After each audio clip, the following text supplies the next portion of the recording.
over on Facebook trying to fix my thing. Oh, and I forgot to start the. Hold on, we're live, and I didn't start the thing. So here we go. This will have to be edited. Here we go. Let's start the countdown. I'm trying to turn my Bluetooth on. Hold on.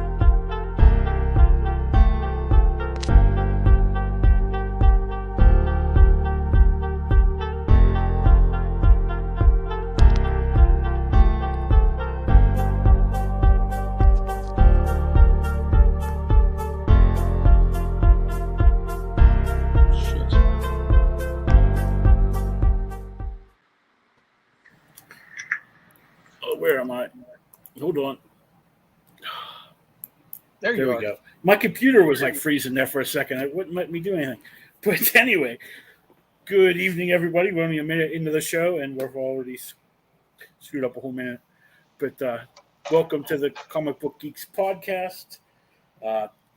One of your hosts, J.W. Sims.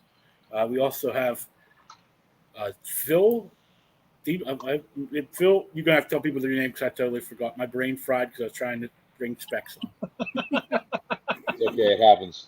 Welcome, Specs, and then this is Demon Phil. And Demon Phil, and also this loser guy at the bottom. He's the bottom square. I'm the loser guy. I just watched Tank Girl again. You guys remember that movie? Oh yeah. And the kangaroos, the Rippers or whatever, with like Ice-T, and like Stan Winston did all these great kangaroo ear movements and stuff like that. And I'm like, there's one guy that was a super Seattle grunge stoner, and he's like, negatory, man. Oh, can we just hump? And like his whole thing was just being a dummy. And Ice-T all the whole time was like, just be quiet, man. Just booger, just And I love the idea that I guess I'm the guy who's booger because he gets to hook up with Tank Girl in the end. Right? Like. You're in a very peachy colored room. It's a very Snoopy room. I'm at kind of an Airbnb sort of scenario. Okay. Snoopy lamp. AKA better Wi-Fi. Better Wi-Fi for sure. AKA better Wi-Fi. Sick burn, man. Sick burn. Oh, okay. Yeah, definitely better Wi-Fi. Yeah, Jonathan, if you're breaking into your neighbor's kids, room over there, we don't want to know. We're accessories at this point. We don't want to know. Just to get the Wi-Fi, really, guys. And the Wi-Fi codes on the back of the road. Yeah, exactly. Every time. The neighbors, they get it now. The kid will come in and like, Mommy, there was somebody sleeping in my bed. And they stole my Wi-Fi. I get a lot done from the homeowners association doesn't like it, but I just jump from other neighbor's house to other neighbor's house and figure my way through life. Hey, and I just got to say, are we actually worthy to be in here with Specs now? Because Specs is TikTok god over here. Oh no, TikTok. I like TikTok star. So far, it's just on 3 or 4 videos. I posted one today. And I don't think I even broke 100 yet. So. We believe in you. You'll get there. He's not TikTok famous. He's TikTok lamus. It's crazy. It's crazy though because, like I make all these videos. I dress up as a View and make all these either music related or car related videos. So one day I was just in Walmart and I seen the future state characters on a chocolate thing. I took 3 pictures and just made a lame TikTok about that, and it went viral. So I was like, what? So then I just replied to people, and those videos are getting views too. So I'm like, all this work I put on these other videos barely get 500. These 3-second videos in it 6 digits. It's wow. Hey, that's how you have to begin with it. You got it made. I mean, you've already got your foot in the door there. Yeah, man. I just need to get there. I think I'm short 7,000 followers so I can start getting paid. Yeah, it'll happen. It'll happen. Apparently happen quick because I don't got 2,000 in 2 days. Right? Yeah. So I don't know, man. TikTok, that Japanese or Chinese stuff is pretty crazy. I don't know the odds, but like 2,000 in 2 days. It's just, hopefully by next year, as long as nothing goes wrong, you'll definitely be a multimillionaire. So. Yeah. Taking investments in crypto too. Yeah. Yeah, we'll have to move the show to Patreon. And, everyone's OnlyFans will be free. All right. There you go. That'll be a whole different show. I have to assume, but all right, sorry, random thought. There's probably cosplay podcasts out there that after a while, like the arc of their storyline just ends up becoming an OnlyFans page, right? Like if you, like what else can you talk about until after a while you're like, hey Shira, just sorry, just take one of your hair pieces out or something. I don't know. I'm surprised we don't have like a now we're not getting any podcast cosplayers on the show. Well, you get the dudes. I mean, if you got somebody dressing like Namer, I guess. Namer? Wait, you're a cosplayer. Just today, I'm a cosplayer in Seattle. I'm dressing grunge. I got the James is. Yeah, I Oh, am. really? I didn't know you were a cosplayer. Yes. I learn more about you every show. No, Seriously. that or you just don't pay attention. You forget from one week to the next. What's this Cthulhu thing I keep hearing about? I'm just kidding. Oh, he totally missed. That joke just went over Phil's head. Well, that's right, Phil. Sorry about that. You weren't here when I learned all about Cthulhu in ways I never expected. It's Cthulhu, but that's besides the point. Do you do cosplay of Cthulhu? Yeah, I do. Of Cthulhu. I don't know who he is. I do know who Cthulhu is, but I never heard Cthulhu. I Sorry, don't know it's who the same. Cthulhu. That's H is silent. That's the guy from Animaniacs. Cthulhu.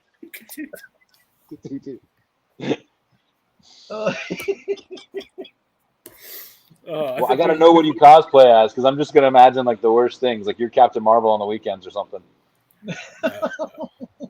Maybe he's Ezra Miller. Look at the shirt. Yeah, that's true. Yeah, you could be the new Ezra Cosplaying Miller. as Ezra Miller. Yeah. Actually, I'm bringing out all the. So I got my Redskins hat on. That's no longer there. And I'm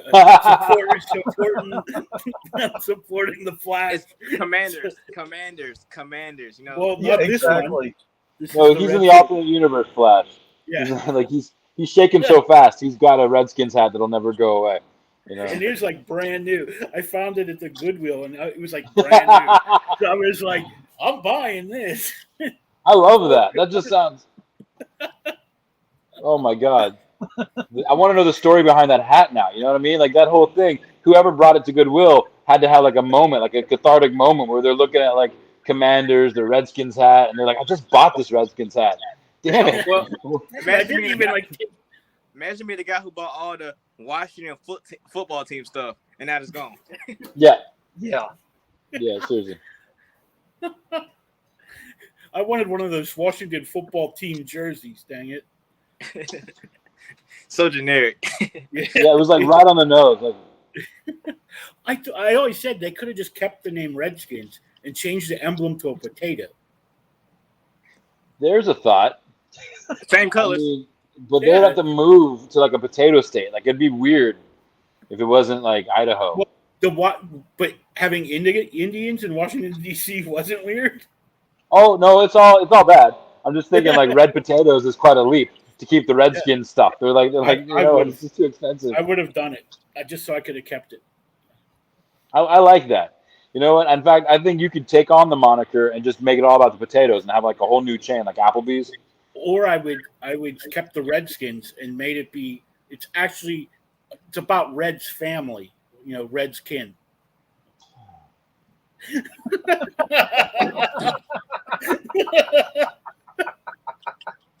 Genius. Yeah. Look at you go there. And you know what? It's about owls. At the end of the season, superb owls. There you go.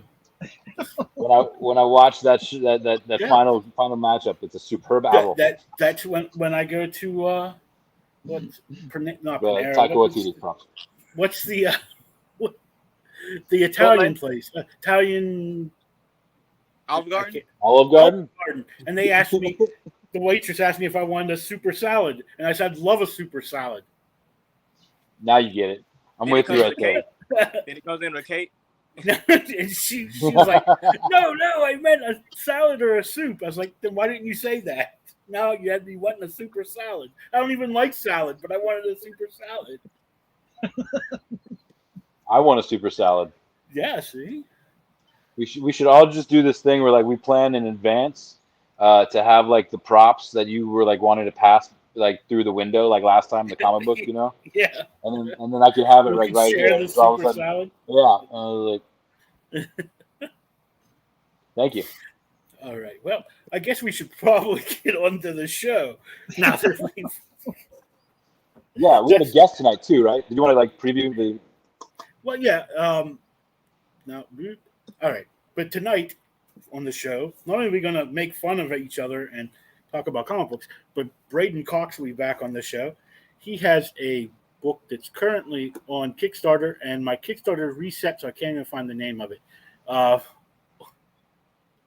Outwash Onslaught. Outwash Onslaught. That's it. I knew it was an O, and I couldn't remember because I had it on Kickstarter. For some reason, my Kickstarter page says this site cannot be reached. Oh, now it's coming back on. That's silly goose.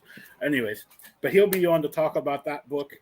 It is a horror, a slasher horror story from the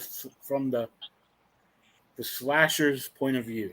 So it's a little bit different take on a slasher movie, but we'll talk to him where he got that idea from and all that good stuff. We can talk about all the different various horror films that have that same concept. It's Outwash Onslaught. Yep. Oh. Yeah, I'm gonna actually put the link in the thing while I'm thinking about it. It reminds me of that Behind the Mask movie. Remember that? We talked about it once before. Yeah. It's like the killers. But we'll get to it. It'll be fun. We'll have a conversation. Really fast though, James. What is behind you? That face thing behind you. All right. It feels like one of those. We have been on this show. I'm fascinated. It's creeping me out a little bit. It's like one of those things where it's like they take a selfie and then in the background is some demon that nobody notices. Is it like been 3 months, 4 months? And I've sat in the same exact spot every time. And I mean, I inhale a lot of plants. It is a Marvel's Civil War. Wait, no. Oh, no, I know that. No, I know what that is. What do you? The face next to it. The thing next to the poster. They're all Marvel Legends action figures. Other side. Over here. Yeah. Yeah, they're on the side of the posters. They are Marvel Legends action figures. Oh, that's a trip. The way it looks on your wall or whatever, to me, it looks like a face. So yeah, so it's tripping me out. Okay, that's new. But yeah, now we got that figured out. So we know it's I don't not want a to be creature. the only one that's having a moment. But like, yeah, So I was like, it's look, not a creature coming to eat me. Get your action figures. Yeah, they're my X-Men action figures. I have a bunch of other ones, but those are just X-Men. Great segue. Specs happened to have read a lot of X-Men this last week. Yeah, and it fits right into one of the books we had to review. So, but do we have any news stories we want to talk about before we get into reviewing books and bringing our guest on? Did anybody watch I Am Groot? No, I keep forgetting about it. Watch what? Yeah, me too. What was it like? I did my bathtub last weekend. I did I Am Grout. That was just for you, Phil.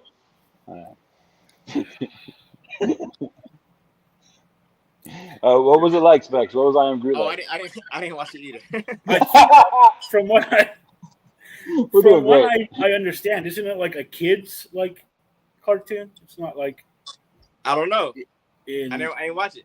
I mean, I think it's just like animated. I think it's just like just him doing random things. I guess it look outside looking in. They probably showing you they testing out new technology they got. They probably put it out there and see if we like it. So when other movies come out, we don't complain. I think that's what it really is because they complain so much about the graphics on Black Panther. So I guess they're trying to figure out like it is good if we can CGI all this stuff and nobody notice or care. Yeah, I don't know about that. What do you guys feel about the various Marvel, DC news things this week about like what's been canceled? Like, and not like so much about the different content because you love the content. I'm talking about like the business choices they made. Like, there's been some weird mix-ups in like we're gonna not air Batgirl and stuff like that, and all the other Marvel stuff that they've hinted at business-wise. Do you think they're making good choices? The different major comic book like for the cinematic universes. What was the Marvel stuff? Oh, jeez. Oh man, there's so much. That's a week's worth of shows. Yeah. They got canceled? No. No. Just like the decisions of what they're airing, really, like what they decided to push. Like there's so many different stories, so many different like choices that they could have made. I don't know about anything that's gotten canceled, Marvel wise. Oh, you talking about the stuff from that Comic-Con or whatever? That stuff? Yeah, but there's been other stuff. Oh, okay. Then. And... I mean, I was watching a YouTube video about how the end of Phase 5 is, and how Kevin Feige said he didn't want to do an origin of Fantastic Four. So it might be a movie about them like being time displaced. Or they are time displaced from the 60s. I can't remember what was said. But people just thought that because in Scarlet Witch or in whatever, Doctor Doom is like, or Doctor Strange, when he said, "Weren't you a band from the 60s?" That wasn't like meant. It was just because Fantastic Four sounds like it'd be like the Fab Five or something. Yeah, sounds like a 60s band name. But yeah, so in theory, they probably fought some Kang before, and they come to the Avengers like, hey, this, that, and the third, which sparks Kang Dynasty and Secret Wars. Because apparently they're supposed to be a Kang in each one of these little movies. But I don't know. Well, Simu Liu, you know who that is? He's an actor in I think it was Shang-Chi. Yeah. But he was hinting at something with Andrew Garfield about the Illuminati, and Andrew Garfield was like, "Shut the fuck up!" Like he mouthed that at some award. Yeah, because they're supposed to bring him and Toby back for Secret Wars. That's the theory. Yeah, I'm cool with it. I mean, it sounds good because the Marvel Dark Web stuff is all about clones. Yeah, I mean, so it all seems to tie in for more comic book sales. Well, I know that Daredevil is going to end up being a very pivotal point for Marvel in all this. But they made an announcement saying that they wanted to make it a little more of a lighthearted series since it's going to be so long, and they wanted to give it more of a Thor feel. I don't agree with that. I think that Daredevil should be as dark as it has been and stay that route, because if you go more tongue-in-cheek humor, it's not going to work out real well. It's going to take away from the storyline that's in there. And you really don't want to do that because there's a lot that can be played into the Daredevil storyline. And they did officially announce that all of the street level heroes will start showing up in the Daredevil series. Spider-Man, Punisher. They've already said, of course, Jessica Jones, because she's, in the area with the direct tie-ins to the firm and everything like that too. I mean, there's all kinds of for hire. Yeah, exactly. Well, yes and no, because and James and I were talking about this just prior to, is we're still missing one key element, which is Iron Fist, because they did not recast, and they have not said anything else about who else is coming in yet. So it's kind of out in the open. Well, they didn't recast because he's not Iron Fist, according to the show. Yeah, according to the show, it's now Colleen Wing. Well, she's the White Shadow or something like that. What is she called? Something like that. Right. Yeah, she has Iron Fist. So that's probably they're gonna play with her, so people feels gonna get hurt again. No. I mean, people's feelings. That's funny. I just think that's good. This would be a good opportunity to redeem Shia LaBeouf. He could totally come back as the Iron Fist. I mean, but he wants to direct though, so they want to do that. No, nobody needs that. We've seen what he did when he put a bag on his head and let people get in line for 6 hours. Like, this guy's the most insane egomaniac. If we make him the Iron Fist, it's a perfect character. You know, like, what do you mean you don't realize you can't buy your way through life? Sorry. But Sorry, Dan. Daredevil's definitely going to do something interesting, and y'all have to admit, I mean, with like 34 episodes, whatever it is, it's like 4 months. Yeah. It's going to be one per week. That's I think they're gonna break it up though, like they do Walking Dead. Yeah, that makes sense. Well, Like yeah, part no, one, I part agree two. with that. But Yeah, they're not going gonna to show, be a like, lot. yeah. Yeah, it's it's going going to to be be a a lot full. to take in. It's actually going to be a full season, not like a mini series, maxi series, whatever. Do you guys like the dropping one episode at a time thing? I miss binging when it comes to like Disney Plus. You know, I don't. I like the there's one a reason. episode. Yeah, there's a reason they did that, is because, you know, they'll come out with a movie or TV show that you want to binge, and Netflix, you go on there, you'll watch it, and the next month, whenever it comes up time to pay, you can go, oh, let's go ahead and remove that credit card for right now. There's nothing good. We'll wait till next time. Whereas Disney Plus is going, we're going to lock you in because, you know, 4 times a month, you know, you're going to come in and watch Daredevil anyway. We're going to get you excited, get you hooked, and then you got to stick around. So it's smart doing it that way. Well, it's actually 6. So they get you for the free month, then and it has to carry over for the extra 2 episodes. Yep. Yeah. And then the way they have everything spaced out, like by the time that your month is getting ready to end, a movie or something drops that was just out at the theaters. So you're like, well, I gotta stay around so I can see that. And then another show starts, you know, and it's just it's pretty smart. I like watching the shows the old-fashioned way because I think it builds up the tension of episodes a lot of times. Whereas when you start binging something, it just flows into like the thing you posted on Facebook about you and your stoner friend watching. Oh, my stoner buddy. He's like, this is the longest movie ever I've ever seen. What is going on here? By the way, guys, I had that. Did we talk about like Malcolm in the Middle last week? I really still want to push the idea now that Better Call Saul has canceled to do a. It's canceled or ended? It's ended. It's ended. Like canceled is the right term technically because it had a finale though, so it don't count. Yeah, but there's a lot of shows that get canceled, and they say, okay, this is going to be your final season. So like, okay, we'll wrap it up. Like The Flash, they know going into season 9, this is their last season. They knew in season 5. Well, yeah. You know, so like, I mean, like, sure, at some point they were like, how many more seasons can we go? And they're like, well, we're probably not going to let you go past this. So yeah, it finished. But I'm thinking, man, wouldn't it be great to do like a merger of like Better Call Saul, Breaking Bad, and Malcolm in the Middle? Like Aaron Paul's a babysitter, and they're all making meth. All the little brothers, you know, they all, you know, like. I mean, maybe the mom could play like the judge from the other show that she's in. Like, just merge all these universes of like TV shows and have it be this whole. No, the Cranston verse. Yeah, the Cranston verse, exactly. Oh, so you're gonna have the Power Rangers in it too? We'll figure it out. Maybe just the foot. The foot. The foot. Yeah. The putties. Yeah, isn't the Foot Clan? The putty. The putties. The putty. Sorry, the Foot Clan is Ninja Turtles. Yeah, the putties. Those are all very similar to me.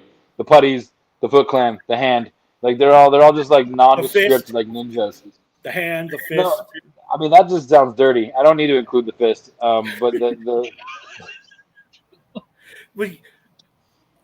didn't I read somewhere that the foot is literally just a take on the fist or the hand? It was like the hand. Like it was kind that of makes like a lot of sense. Tongue-in-cheek joke. Yeah. Well, there was a lot of '70s movies that just had like henchmen just keep coming. You know what I mean? Like an endless supply of henchmen. And we're like, where are these dudes signing up for this shitty job? They just die. You know, I mean, I was always hoping for like a version of Star Trek where it was just tons of red shirts, you know, and just like a constant. Yeah. Some nerd jokes for us today. Yeah. Now they did come up with the news that officially, because it's been kind of just off in the distance, but they officially came out saying that Deadpool 3 will be their first official rated R Disney produced movie for Marvel. So, you know, because it's not the first rated R Marvel movie by any means, but they had kind of hinted around making it. They're going to make it PG-13, and I was like, no, let's not do that. But So, yeah. but what's R though? Because 2 cuss words will make it an R movie. Deadpool's gonna push that. Trust me. But are they gonna do X Factor though? No. No, not X Factor. No. Or no, was it X Force? X Force, I meant. X Force. Either one. Sorry. No. So like, No. either way, no. Because you gotta figure out the whole Cable thing because he's technically Thanos. Yeah. I mean, we're still dancing around the idea because Hugh Jackman said he was going to put on the claws one more time, and he was doing that for Ryan. So if he shows up in Deadpool, that will be something they're not going to, promote out there until the very end. Yeah, it's going to be something like that where it's just to use to merge the universes. Like, oh, it's this Wolverine from this old universe. Well, they had like Brad Pitt on Deadpool 2 for like that one clip, right? But all Brian Reynolds had to do was buy him a cup of coffee, and he did it. And so it's like all he has to do is buy Hugh Jackman's like alcohol or whatever. I feel like there's got to be like a certain like easy these dudes got nothing better to do but to make coffee and alcohol and cell phones. Well, I mean, Hugh's got his own coffee company and Ryan's got his own gin company. So I mean, they got plenty both directions. I just think this is a really good opportunity for George Clooney. We market the battle between them at my job.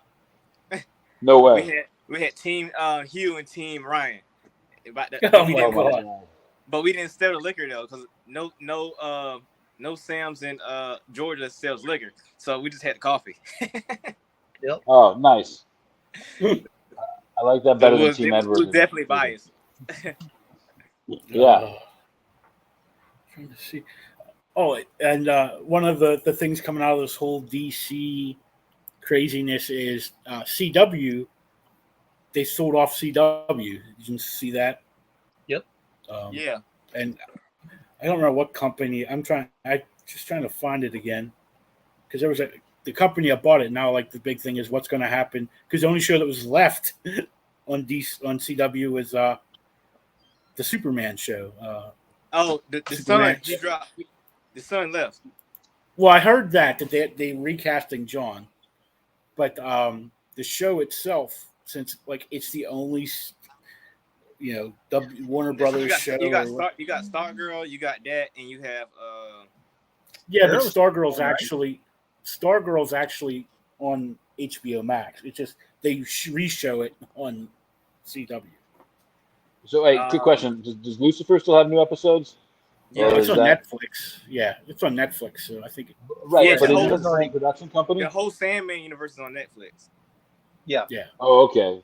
All right. So they're gonna do a Constantine then, I'm guessing, or something. Well, at least like, if they do, it'll be Joanna Constantine. Right? Gotcha. Okay. So that'll be an interesting transition. That's a transition into the Sandman show. If any of you guys watched that on Netflix yet. So what's the pronouns though? Is it going to be a they for Joanna? Well, you haven't seen it. No, I haven't. Actually, I've seen parts of it. I like that it's like really, as far as I can tell, accurate to the comic books. And like the villains involved, or at least as far as Neil Gaiman just making his mark. If you'd like to call him Neil, how was you saying that last Gaiman? Neil Gaiman. Damn it! I'll never get it right. Yeah, Neil Gaiman.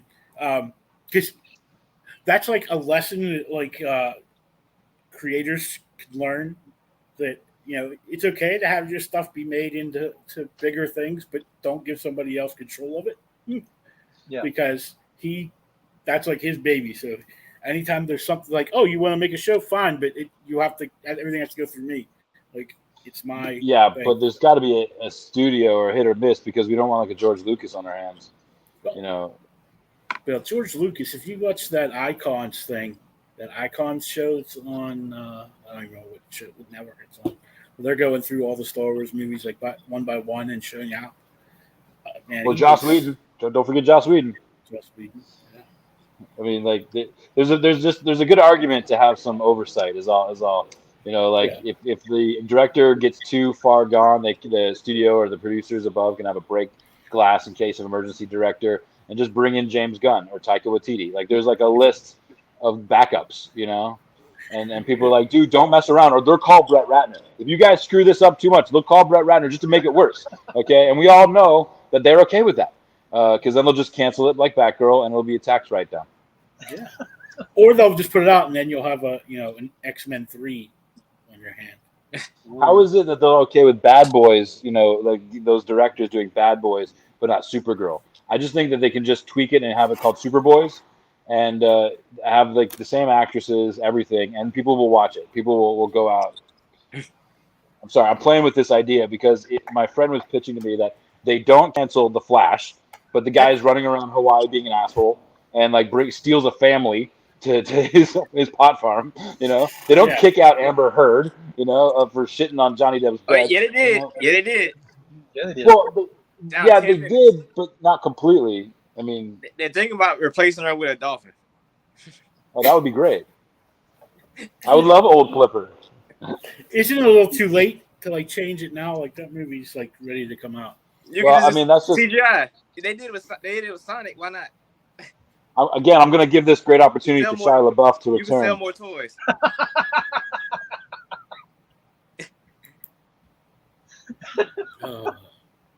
Thank you. This or Kevin Spacey could come out as or better yet, Justin Long from the Walrus universe, the Tusk movie. Yeah. Movie. Oh my god. Yeah, that would be a big F you to Amber Heard. I feel like to have Tusk. Oh, Mr. Hank. This show just took a left turn at Albuquerque. And, have you guys seen Prey on the new Predator movie? Oh yes. Yeah.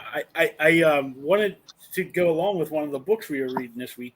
Oh, my bad. I'm out of. No, it's fine because it all ties together. But because the Predator comic book was actually supposed to come out like over a year ago, and at the last minute they delayed it. Yep. There was never given a reason why, and now the comic first issue comes out the same like week that Prey drops on Hulu. So it's kind of like, oh, we see what was going on. So suspicious.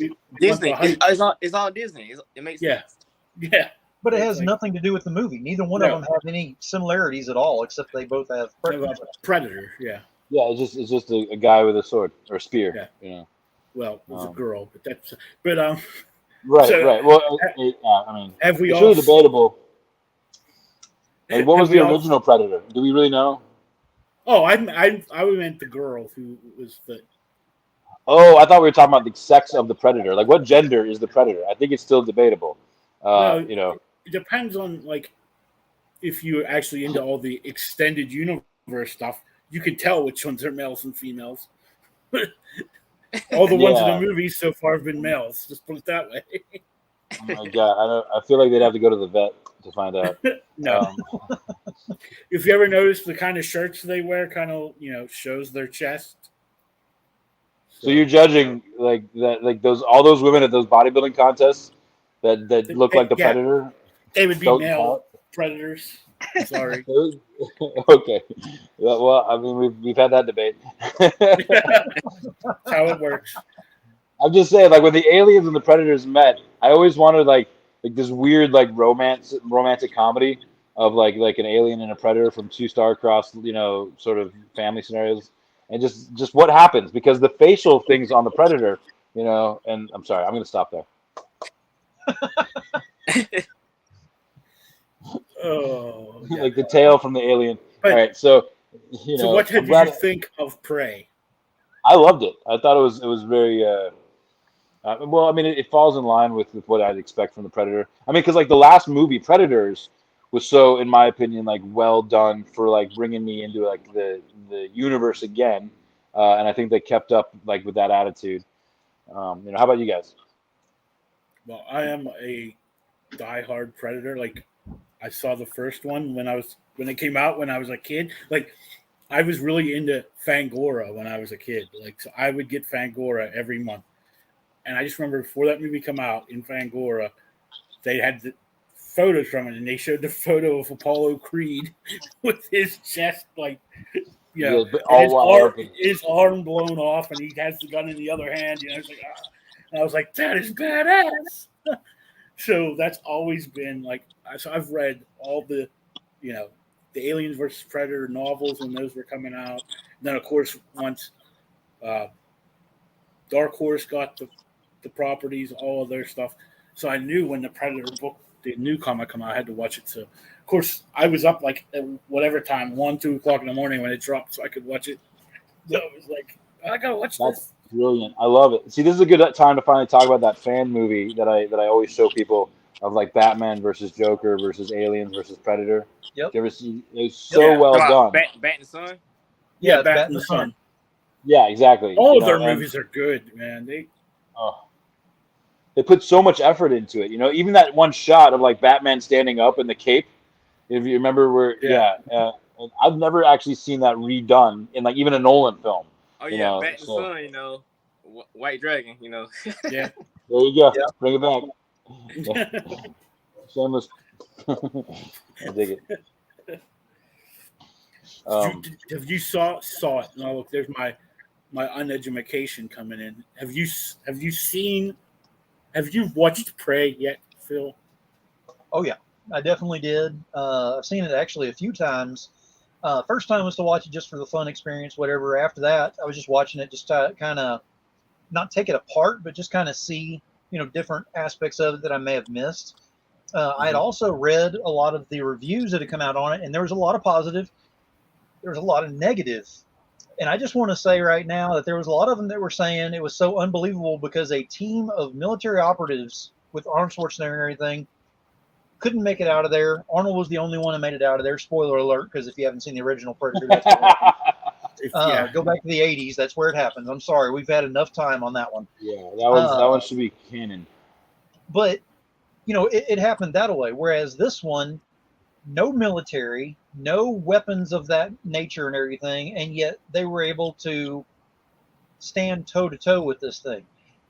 My thing with that is it wasn't done in a way that was completely unbelievable because the Indians, they could hold their own. They could fight. They knew strategy. They knew everything like that. And hunting. And you also have to remember, timeline-wise, this was their first interaction with humans. Yes. So they didn't know how humans work, so they were at a disadvantage. Whereas later, when you get to Arnie, they've already been to the Earth several times, and they know how humans operate. So they had time to learn. Whereas this is the first time they've ever been here, and it was done really well. I actually enjoyed it quite a bit. I can't remember her name right now, but the main actress in there. You're making me seasick. She did a damn good job. I'm just getting water. Yeah, she did a damn good job in there. I mean, she really did. For me not being as familiar with her stuff and everything, she really put it into there. So I'm looking forward to seeing more from her in the future. But as far as the brand is concerned and everything, with that made it where if you've watched Predator for a while and you kind of strayed away, and forgot about it, this is how you get back into it. Is watch Prey, and it'll get you back into the series and it'll get you back excited about what they can do with it. The big thing now, so many people, including myself, have put posts out there and started talking about it. This now opens up for different timelines for the Predators to come out. Mm-hmm. The next one that everybody wants, and everybody's in agreement, we want feudal Japan. Yes, that would be awesome. Feudal Japan. So I'm interested to see if that's actually going to be a story that's going to come out now. I don't know. What about colonial time? Well, they can't do that because Marvel 1602 is coming out, so it would interrupt their plans. Unless they wanted to do the old thing where they would release 2 movies that were the same at the same time, like Deep Impact and Armageddon. Yeah. I mean, that's essentially what I'm thinking. Bugs Life and Ants. Yeah, exactly. You remember? And then what was it? Volcano and Dante's Peak. Dante's Peak. Yeah. Yep. Yeah. So yeah, colonial times could work then. Yep. I was thinking that they could get like the Westworld combined with the Predator universe, and we'd really have some fun. Oh yeah. All right. Well, we'll come back to Predator when we're talking about books, but Now I want to welcome our guest. Braiden Cox is here with us again. Like I said, he has a book, Outwash Onslaught. Man, that's a mouthful for me. I can't say it. That's on Kickstarter right now. So we're going to bring Braiden on if he's here. Good evening, Mr. Cox. How are you doing? Radoxian. What's up, Braiden? You're muted, sir. Oh, you're muted. Let's go, Braiden. There we go. Now Hello. I can hear you. You can speak now. Yes, finally. It's Tell us always about depressing. Go ahead. It's always depressing when I see Braiden on because it's like pitch black outside. He's got sunlight coming through his window. Oh yeah, I'm on the West Coast, so that's Yeah, I why. know. It's always like, dang it. Which part of the West Coast? We live right on the peninsula, Port Angeles. Oh, I'm So, in right at I'm Los Angeles. Nice, yeah. We live right on the tip of like Washington. And I'm in No Angeles, so Are you going to Emerald City, Braiden? No, not this year. I couldn't get in this year. It was I almost got into Rose City, but it was too last minute. Like they were like, "Hey, one of our tables opened up. Do you want the table?" And I was like, "Hold on." And like I went and I was like, "Oh, I only have like 2 weeks to prep." Like I wouldn't be able to get a table. I would. And the table was like $500 by itself. Wow. So Yeah. Well, if you just happen to drive on down, I'll be at Emerald City this coming weekend. You know, and it'd be cool to nice. see you there. My friend Camry will be there. Oh, cool. What are they? Are they just a vendor or just coming out to hang out? They're going to be vending Camry Lapka art. Okay, She I'll actually check it is out. doing a book for me right now, so I highly suggest checking her out. She has really good work. Does she have a website? Yeah, Chronic Ruick. I think I pronounced that right. I have to like Cron Ruick. I don't know. I gotta find it. Oh, it's okay. Yeah. We're here to talk about you. Good. No. Yes. So, have we all got to read the book? Because I'm not going to murder that name again. Oh yeah. Outwash. Onslaught. Outwash. It's a mouthful for me. So tell us about this story. So Outwash Onslaught is a kind of a dedication to like old slasher horror movies, except we did it from the perspective of the slasher, and it's about this guy who, as he gives himself into revenge, he totally forgets about who he is and loses himself. So, like, as you guys have read the book, you'll kind of see the metaphor in there, like when the guy has the flashbacks and he's nothing but like a blank shadow. That's why. It was a different take on the whole slasher thing. I mean, we don't usually get the motivation behind the killer and why they're killing everybody. Right. So it was a different aspect. So you want to think? Different. So do you think Friday the 13th in the point of view of the killer or no? Definitely. I feel that's more of the camper's perspective. Have you played Friday the 13th the game? Because you get to play the killer's perspective. Yeah, I have played that. Yeah. That's great. It's a great Nintendo version? I have the Nintendo version. I played that too. But yeah. Because I don't know, because you know why his mom doesn't. It's more like father hurt, and that's what I'm saying. I don't know. Versus him, he don't talk. Yeah, no, he definitely because he definitely does do it because his mom was murdered. Like that first movie. Yeah. The first movie, she did it because they. Yeah. Mm-hmm. Well, I mean, he takes Manhattan because he got rejected at an audition. So a Broadway audition. He would try to. I think Jason tried out for Hamilton, and it didn't work out. So too tall. He was too tall. He was too tall. Yeah, couldn't rap. I feel like, but where does the idea for like the serial killer thing like really get you excited about like writing this story? Like, because I know, I was telling them about a movie I remember, Behind the Mask, the something story, which is about like a guy who's from the perspective of a killer goes through like the slasher movies with a documentary team, and then like halfway through the footage flips from like real reality TV looks to like really like Scream style cinematic kind of production value. What is that? Less. The It's right there. Because my yeah, friend, I know the Leslie Vernon. Leslie Vernon's. Yes, that's it. Yep. Yeah, and it was wild because he tells you in the very first half of the movie what he's going to do. The virgin always dies last, and then you see in the announcer who's the virgin running away at the end of the movie. And I'm sorry to ruin it if you haven't seen it, but like the whole premise is the first half of the movie letting you know the perspective of the killer. And yours has got a version of that as well. Yeah, so I was just thinking about it one day. I was talking to the guy that edited the book, Chucky P. He works on a lot of stuff, but I kind of was thinking about it, and I was like, I haven't seen a lot of stuff from the killer from the perspective of the killer.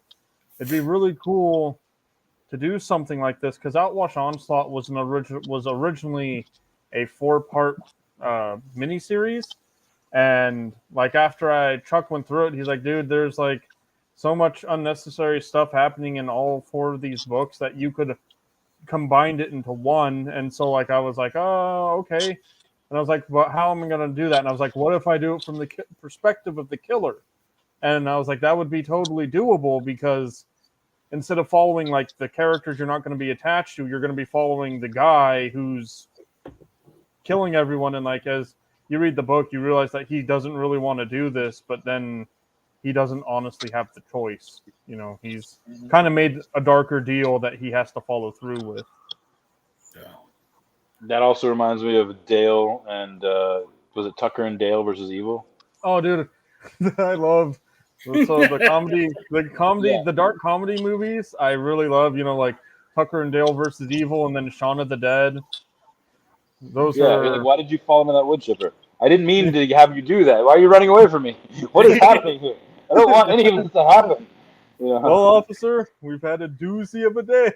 Yes. Kids killing themselves on our property. And the guy's just like, how stupid do you think I am? He's like, not at all. It's just... Yeah, those are the best. Yeah, but I loved horror comedies, like especially like Shaun of the Dead's one of my favorite ones, just because they mix so much of like the actual like horror with comedy. Like they have the nice comedy, but they also have like the dark, like heart-wrenching moments, like when Sean. This is a spoiler if you guys haven't seen it, but when Sean had to. Have you seen Predator, by the way? Yes. Oh, good, right? Good. Because if you didn't catch the first part of the show, we ruined it for you. I watched a lot of Prey, but I watched Prey with. No, we were talking about the original Predator from like 1980. Oh yes, I've seen the original Predator. But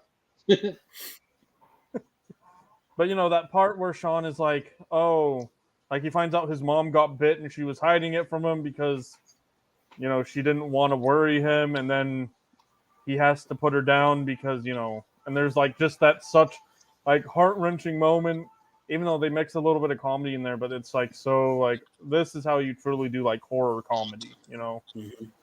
Well, even the stepdad, when the stepdad dies in the back yeah, seat. that too. Mm-hmm. Yeah, there's that moment. I was like, oh, he's such a good actor. Like, I wish he wasn't such a dick in Game of Thrones, but I love him here. So, how do y'all feel about Zombieland? Would that count? Yeah, Zombieland, I feel, is a bit more comedic. Like, there's not a lot of like. There's a lot of more like redemption in it. Like, the guy's like, I'm afraid of clowns, zombie clowns, and then that's when he kind of like comes over his like, his ridiculous fear of zombie clowns. But it does have one. But Zombieland is still good in its own way. Just I feel it's not like it's not on par with something as like like Shaun of the Dead, just because I feel they put a lot more. I feel they put a lot more heart into it than Zombieland did. Like Zombieland's great and it's fun, but But like the moment with Zombieland where it's like less scary for him to face a zombie than ask a girl over to his apartment is like the fascinating, like real, like that. There's a moment where he wants to, put the hair over her ear, that whole thing. Yeah. And I'm like laughing so hard because the guy couldn't get it like in his head to just invite her over or whatever it is. He's too afraid. But as soon as she's a zombie, he's totally able to kill her. Like he's not afraid whatsoever. And it's like that, like the social commentary of like where we are as a society, where it's just, I'll take a monster over having to like ask a girl out any day of the week now. You know what I mean? Like getting the gumption to go and then buy her a drink or whatever. But for a serial killer who doesn't want to do it, I mean, it's got to be a lot of awkward dates. Because there's there's one part in the book where it's like, we need to kill these people, and he's like, I don't really, they didn't do anything wrong to me, and he's like, and then what happens. Well, yeah. So, do you have any inspiration for that from like when they do that kind of in like other films? I don't know if it was like Saw that did it, but there's a certain concept of like, okay, they have the victim tied to dynamite or whatever, and they're like, I actually got a lot of my inspiration from The Darkness, where Jackie is bound to these two demonic entities, and that he can't. Like, he thinks he has a lot of free, like, will, but he, in the end, he really doesn't, Well, that's really smart. It's a good commentary. So good work. I think we need to invest in, like, a tripod thing for John and his phone. Is it getting you sick? Is this too dizzy for you? No. It's like I'm on the sea now. Does this feel better for you? So I'm on this cruise in Seattle. Right. I mean, sorry, Braiden.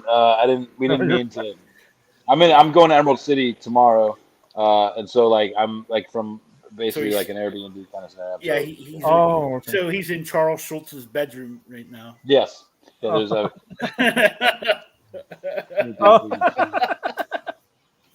Okay. Yep. And then behind me, we've got all of the peanuts. I did a video of like her stealing the football from Charlie Brown again, I mean, it's a metaphor for so many things. Like somebody. Oh, here's another one. I'm telling you, I'm just like. Oh, no, not that. How do I turn it around? All right, I'll just show you this. So there's another Snoopy, and then Joe, cool. All of the, I don't know if you see all that. Oh, jeez. Wow. They're into it. It's cool. All right. Who picked that Airbnb? Oh, Caden did. What room is she in? Actually, yeah, she's in the nondescript, just happy-go-lucky front room with all the bugs. It's like you gotta sleep with the freaky Peanuts dolls in here. Yeah, that's a version of what is it, the Conjuring or whatever. That I don't want to see. Like Charles Schultz should not be turned into Chucky. Like there's like you just hear Snoopy and Woodstock in the corner, and you're like, this is a really bad day for me. I want to go outside of the doghouse. Yeah, keep your eye on Woodstock. It's always the quiet ones. Exactly. It's always the quiet ones. Maggie, I mean, oh my God. Yeah. Be aware of the quiet ones. Like Specs. How are you doing? What's up, man?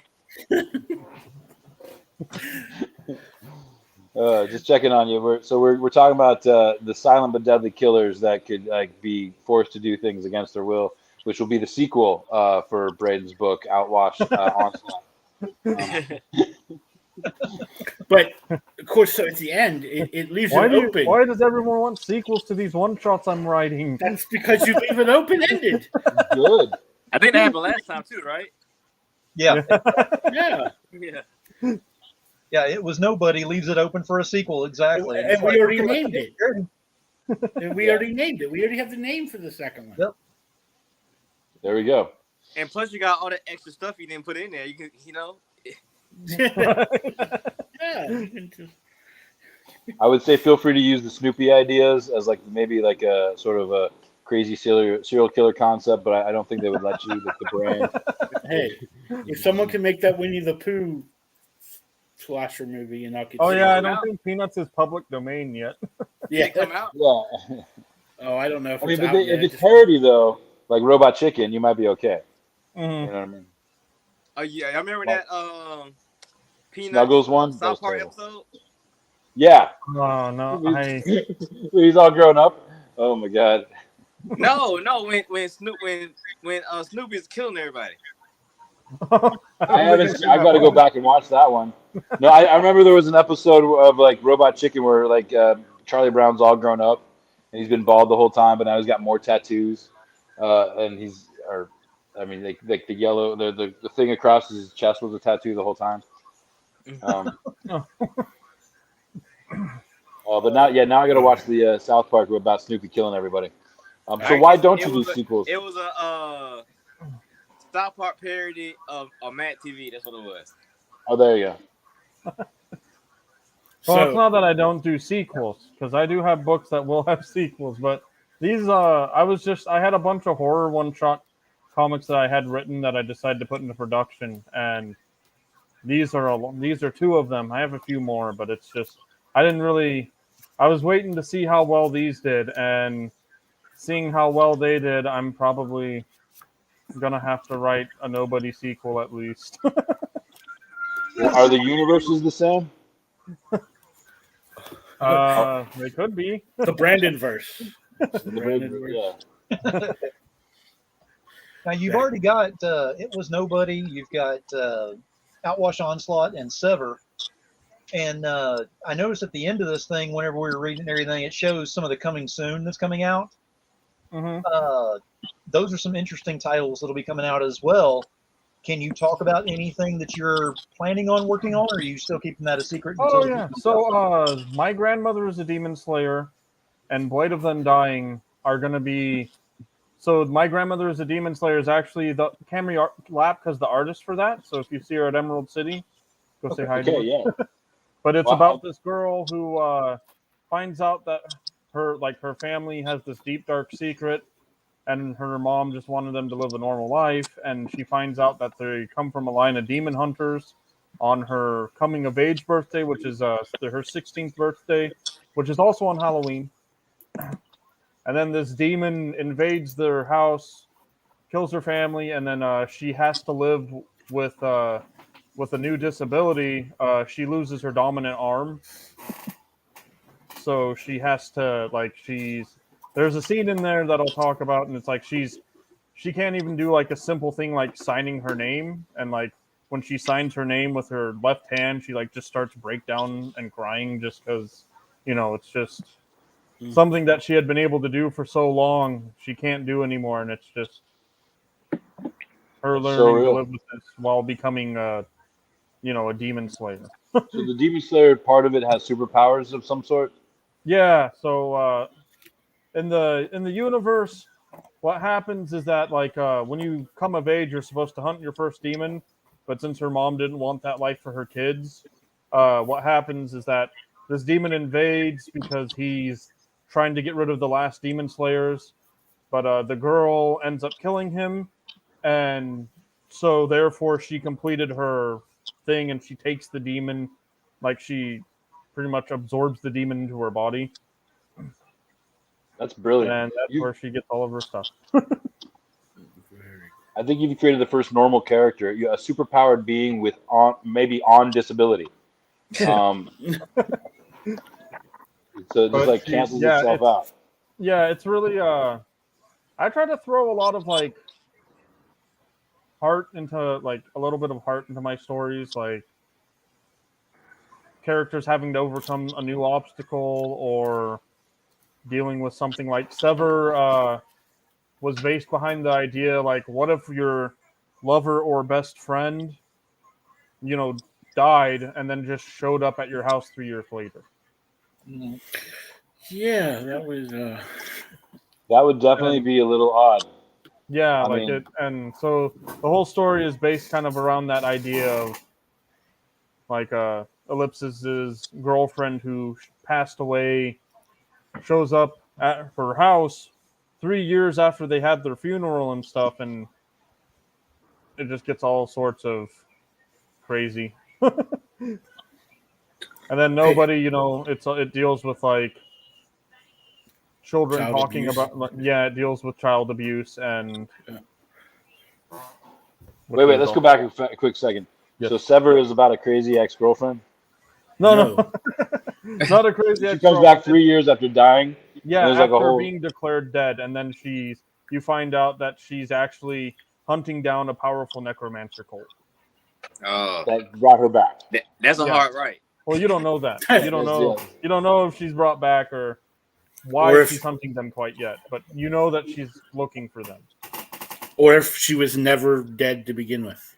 Mm-hmm. But then she enlists her living boyfriend from the girlfriend.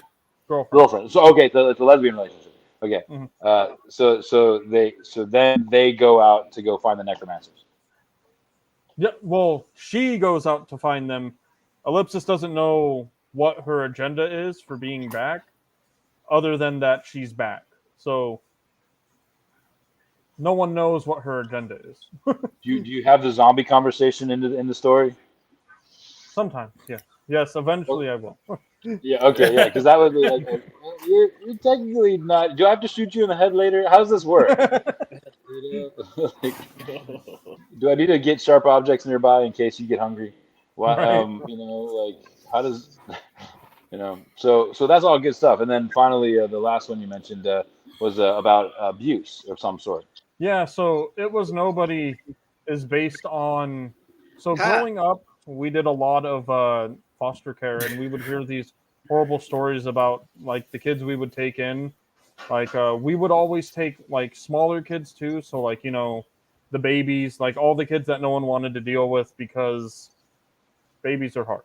You know, like younger kids are hard, and they would think that, you know, helping out kids that were already, you know, at least 6 or etc. would be easier to deal with. So they were self-sufficient. Yeah, but like I remember one of the kids we got, he was in a cast because his parents got so mad at him that they broke his arm, thinking that would stop him from crying. Oh my God. Yeah, it was so like this whole, and then there was like a lot of stuff like as kids when we were growing up, whenever we did something wrong and my dad was like, "What happened here?" We'd be like, no one did it." Oh, I remember. Yeah. So there was then there was a corporation called They.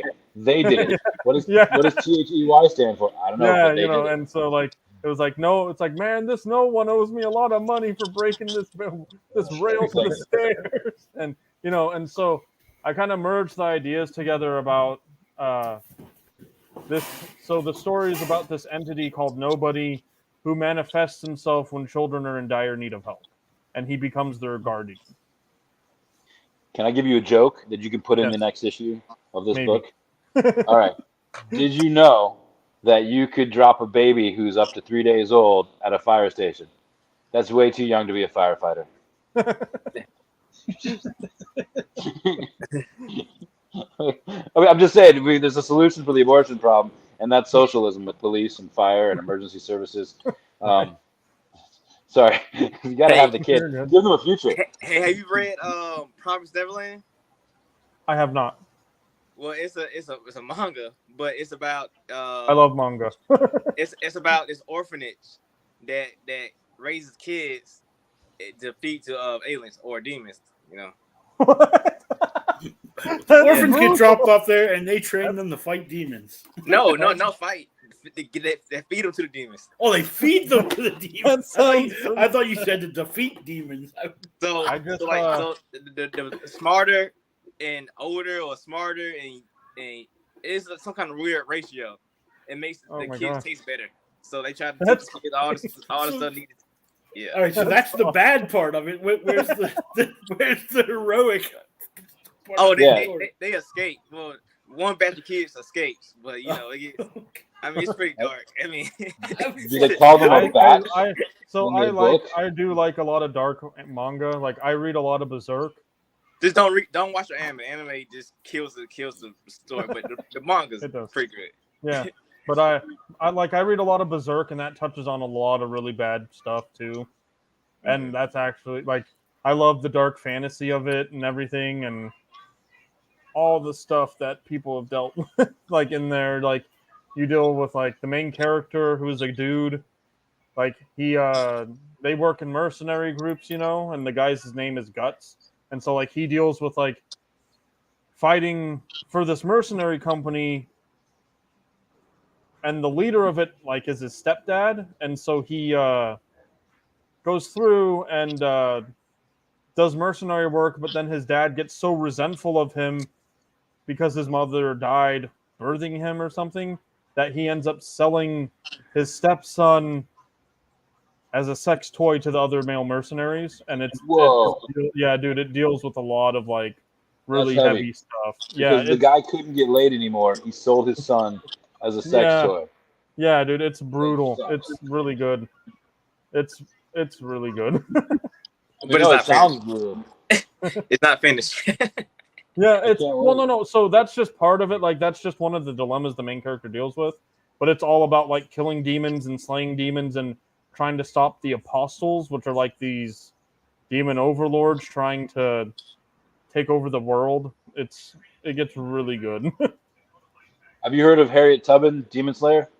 Yeah, I have, but I have not read it yet. I was just wondering if that was. I just got it in one of my digital combo packs that I'm trying to get through. Well, I think that would be a good crossover for my grandmother's Demon Slayer 2, if you want. Like, it turns out Harriet Tubman is their grandmother. Or trained their grandma. Oh, what are we doing? He's trying to fix something. He's slicing his way in. There he is. We got censored. We're talking about Harriet Tubman Demon Slayer. Harriet Tubman Demon Slayer? What? Welcome back. You missed a lot. Yeah, so that's my grandmother's a Demon Slayer. And then the next book is called Blade of the Undying, and that's my dark fantasy Arthurian lore styled kind of inspired book. Essentially, the whole story behind it is what if Merlin turned to necromancy and he became possessed. Like he became like unclean for it. And so and then like so it's all about like Merlin who's raising this army of the dead and Arthur who tried to stop him years ago and they got in this huge fight and they both died during it and he gets resurrected as a skeleton and then he realizes who he is and he's like setting forth to stop Merlin. I think that's the heaviest Arthur story I've ever heard. If you had like a kid in King Arthur's court have like a moment, like somebody from the future, if you can get Martin Lawrence to be the Black Knight and go back and fight Merlin the Necromancer, I would watch that movie. Or have like a Monty Python twist to it. That'd be fun. Now, Braiden, how's the campaign doing? That was such a good idea. You chase Specs away. Yeah, exactly. I didn't mean to make a Black Knight joke and offend anybody. It was like I was just literally trying to think about like Monty Python. Like I'm not dead yet, and you have your necromancer character, you know, who is like a skeleton or whatever, and like he loses a bone, and you just keep going with that, you know. Right. But so right now we are at $2,023 with 106 backers. Wow. Nice. And so we are actually only $80 away from our next stretch goal, which is going to be a cup coaster of a gender bent main character of Howl. Okay. It's done with art. The art's done by Tim Sparvero. I assume we'd at least have Katrina listening. So if she's got $80, we can make this happen now. I'm telling you. And so audience member. So as soon as we hit 2,100, all physical backers will receive a beer coaster with art by Tim Sparvero, and then and in addition, all backers will receive a digital copy of The Insane Asylum, which is just a small like horror anthology I did for Insane Comics before they closed down years ago. Okay. Cool. But we still get access to the book, so. So how much longer do you have on the campaign? Oh my gosh, we actually have quite a bit of time. We still have 17 days. Oh, Okay. you got plenty of time. Yeah. Yeah, so we. Well, I 17 days. actually. I was talking to.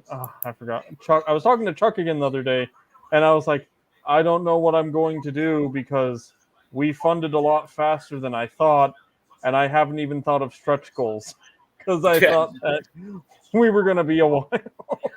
Yeah, But- now you're creeping up on your last one that you have listed there. Yeah, and now I have to think of more because I wasn't prepared. Well, how about variant covers? You could just do a bunch of those. Yeah, I'm gonna have to.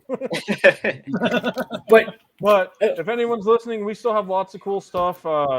We have lots of cool, like, for some reason, no one's taking advantage of the early bird, the Unadon special, which is like our early bird special. Only 10 of them have been bought, and there's 45 of them. oh, What's in the early then- bird special? So you get Oh, that's you pretty right. much get everything but the pin. So you get the magnet, you get the sticker, you get the phone background, you get a PDF copy and a physical copy of Outwash Onslaught. But wait, that's all? That's all. Well, you'll, in addition to all the stretch goal rewards and and it's only $14. mm-hmm. Yeah, but So, I'm gonna go ahead. so what are they choosing besides the early bird? They're picking the so they have The later picked, bird? well, no, so it seems they're going to the treasure trove, which has everything at face cost. But if you buy the Unadon special, you can add a pin and still save like $5. Yeah. It might be the placement in the Kickstarter, maybe. Maybe. But the other limited backer reward I have is the horror triangle, and that's almost Yeah. all gone. I see that. That's $20, and you get It Was Nobody. You get Outwash Onslaught and Sever. Mhm. Yep. And then you get the PDF copies of them. Of them. Yeah. Which is So my next question. Mm-hmm. yeah. Yeah. So you get 3 books for $20. Now, which- Braiden, I want to make sure and get you to sign all 3 of my books because I got that one. Okay, I definitely It will. must be, so Phil, they're really good then, huh? You testify to the Oh, yeah, quality.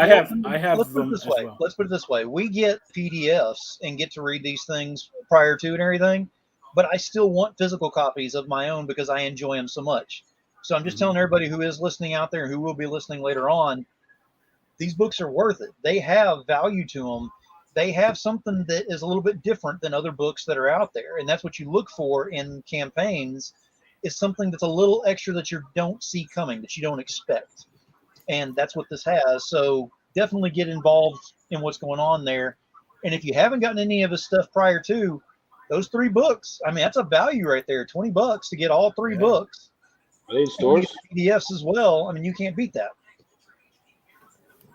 I appreciate Oh. that a lot. Yeah. I'm sorry, Phil. I was just curious. Are they in stores, Braiden? So, other than Sever, I think all the stores that Sever went to actually sold out. But Danny bought some for the collective shop down in Florida, and then Gabby's Card and Comics in Olympia bought a retailer's pack of Sever. Nice. Wait. Say that last one again. Gabby's Card and Comics in Olympia, Gabby's Card. Washington. In comics. I'm gonna stop by there if I can. Cool. Thank you. Mhm. Yeah. I mean, but I hope I can like somehow get up to Port Angeles, and get you to sign them because Phil's better than all of us. That's really great. He's like, yes, I am. Well, if you buy them on Kickstarter, I'll sign them and send them to you. All Oh, right. go. well, there's that. Now I have the real important question to ask Braiden. What level are you on Fortnite this season? Oh, geez, hold on. I'm like 250, I think, right now. Jeez Louise. I What are just you doing playing re-downloaded it yesterday. Why? So you Oh, can dude, get you'll have to come play with us. why? So you can get the Dragon Ball skins. Oh, I'm not. No, I'm so- asking. Is that why Oh. specs down? So you can get Dragon Ball skins. Pretty much. That's I don't have enough. He wants, God. he wants don't the have free enough Shenron V-Bucks for it, glider, dude. Just record all that so you can put it on TikTok. and I think it'll help. I mean, apparently you get paid to go live and show clips. Like, it's true. It's yeah. easy. This is me playing Fortnite with my Dragon Ball skins. My name is Specs. And I don't have to show I'm even winning. I just show clips. See, I never get to play with Braiden anymore because I think he plays at different times than me. I'm like playing while he's sleeping. Or every time I've hopped on, you've been in a full lobby with people, and I didn't want to be like, I'm going to invite myself, you know. Yeah. Well, usually I'm playing with my nephew. Oh, well, yeah. If I'm ever on and you're gone, just shoot me an invite. I'll probably join you. Yeah, because we've been having fun. All right, guys. If you guys want to do a Minecraft thing anytime, I mean, Fortnite has building in it. Yeah, you can go to the building on Fortnite. I choose not to build though, because see what's funny. I haven't played it so long. That mode is new. Yeah, so it's still kind of new. So my strategy, like I'm getting shot. I don't just put a wall up, and you can still play that way. But I didn't. I mean, I just got on. Then I'm like, I'm getting shot. I got. Well, so they also put in no build mode. Yeah. So if you just want to go in and shoot and not worry about people building 3-story structures, you can just go in and just shoot people. That's the way I play it. Because I'm not going to I just get SMG and just spray. It's gonna get a kill no matter what. Yeah. what was it? Sorry, the Onslaught book. It's like I don't know anything about Fortnite, so I got to switch it back. I'm gonna go back to the book. Yeah. Okay. Are you gonna have a Fortnite exclusive? Was the question I was gonna have. You're gonna put some content into Fortnite for your from your works. Listen, if they offer me a deal, you bet, dude. There you go. Epic doesn't shy away. Like, I heard about all these YouTubers that they signed a deal with Epic and they got paid a lot of money to do it. I was like, they need to make us 4 as skins so we can make bank. They do what FaZe Clan? They got them. Yeah. There you go. Yeah. So the grandmother who's a demon slayer will someday be a Fortnite character. We can all look forward to. Yeah, that's good. I hope so, because that would if Epic ever approached me and gave me an offer like that, I would take him up on it in a heartbeat. Like, you have a place for all those kids now. Are bots, and I'd be like, the only thing I want is I want a code for a free skin. Like, let me go mob around in Fortnite as nobody. There you go. Yeah. Who's that? Nobody. Nobody. Exactly. Nobody. What skin is that? Oh, it's nobody. It's nobody. I mean, you get in-app no purchases. Like, it's absolutely just free for whatever you want. I would love that. It'd be like the golden ticket of the Fortnite Willy Wonka. Dude, it would. So, Braiden, who's gonna wanna go to the campaign and get this book right now? If you're a fan of horror, lots of horror, you can buy there's still 9 of the horror tri-packs. But people that just want a good old-fashioned slasher kind of book that has, death. So it's the Sandman. Fishing hooks through the eye. Just lots of brutality. I took a lot of inspiration from Mortal Kombat for the main kills, so that is true. Yeah, I noticed that. Some Predator inspiration too. So, you see Metalocalypse at all? Death Clock? Oh, yeah. Well, they have the spiky phones. Yeah, and take out people's eyes. Iron trees. Yeah. Mermaider. Yeah. Music made for fish. Right. Well, that's all cool, man. Good. Congratulations on all your stuff there. Thank you. Nice. I'm just rolling down quick through all of these, just seeing what levels you have. What was that? What was so funny? You're looking at. Sorry. You're looking at Fortnite, or are you looking at the campaign? I was looking at Fortnite. What did you think? I thought that's what you were looking at. That's hilarious. You were looking at slashers, and you went to Fortnite, man. I mean, this isn't about comic books anymore at all. Although I think there's a Fortnite comic book. There has been several. Yeah. Marvel and DC both have. Marvel and DC have both done 0-point books. Yeah. Good for that game. Well, bringing the two companies that hate each other together. Yeah, exactly. I mean, Legos does it all the time, but I like Fortnite better. Well, congratulations on all your success, Fortnite or otherwise. Thank you. yes. I But hope Katrina's paid that $80 by now. Me too. What do I hire you for, Kat? No, just kidding. Yeah. Well, in all fairness, Chuck did this book, so. But again, everyone should go check out Outwash Onslaught on Kickstarter. I had dropped the links in the chat and plus all the other good places. Trying to think if there was anything else that anybody else have any other questions. What? Do we get the PDFs to read ourselves? So we talk about it. I gave it to you. Oh, all right, thank you. The other. You got a website? So right now you can just follow me on Facebook, Braiden Studios. It's that's where I mostly post right now. I haven't had a website made for a while. But right now, Facebook's the best place.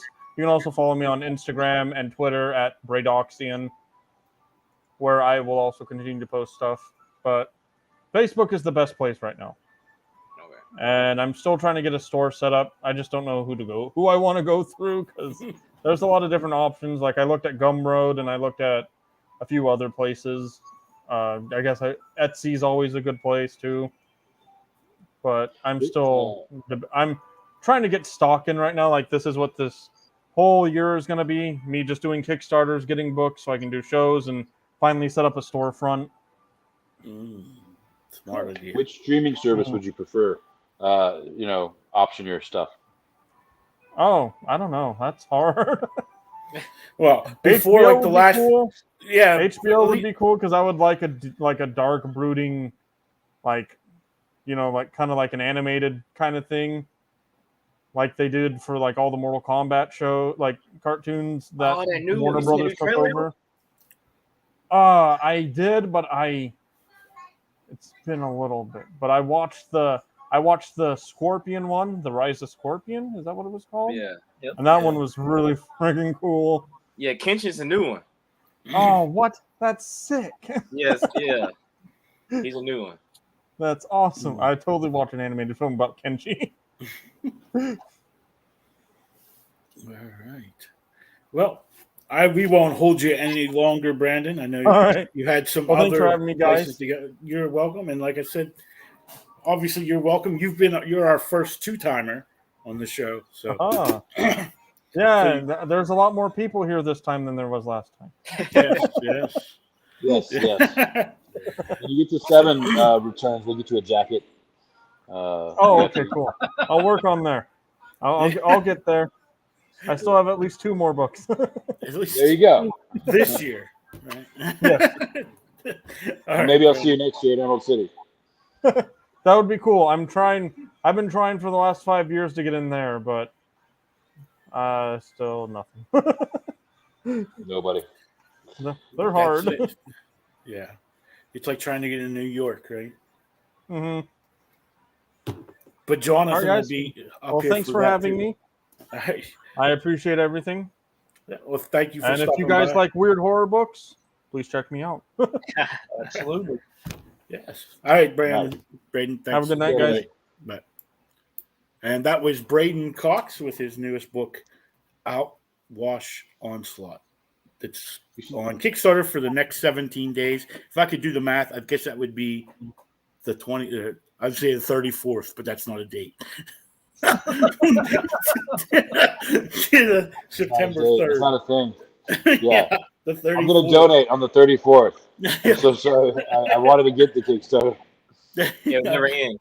Yeah. I'm giving them money on the 34th, all right? Calm down. All right. Well, I guess now we get to talk about some comic books that Jonathan didn't read. All right, I think I should take off at this time. I've got some food waiting for me. There's a really great you don't want to learn about comic books, Jonathan? Power through it now after that great interview. Oh, man, we're gonna have to start docking you points for not doing your homework. Yeah, I get it. I'll have like demerits. Like we should do sound effects in case like stuff like that happens. Like congratulations. Yeah. Yeah. Thank you, Braiden.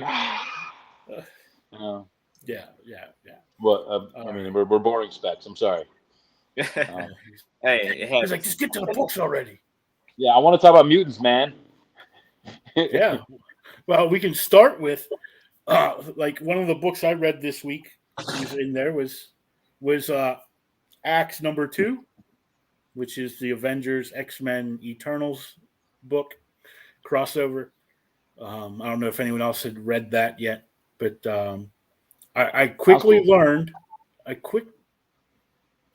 Thanks, John. I quickly learned that unlike other crossovers, you usually need to read the subsequent books in this. You cannot just read the main books, because I was totally lost because I did not read Immortal X-Men number 5 or X-Men Red or whatever numbers they were. I think they're both number 5s, which Specs happened to read this time. So I did not read them, and now I'm like, oh, this makes no sense because there's a gap between issues 1 and 2 where those books, I guess, fill in. So, and you had read those, right, Specs? So, I guess I did. I think because I don't know. When I read them, I read it till I couldn't read anymore. So I don't know when I read it, did the new one pop up yet? And yeah, so I don't know, but yeah, because like it's not like DC, right? It makes sense. There's like relationships through all those. Yeah, like when there's stuff. If you tell it, I'll tell you about it. In Acts 1, they show where that whatever his name is, he destroys Mars, like he destroys the Elon Musk. Mars.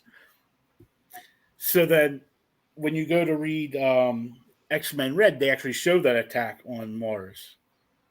So you see like what actually happened there, and then I think is it Immortal X-Men 5? It's the story with Exodus.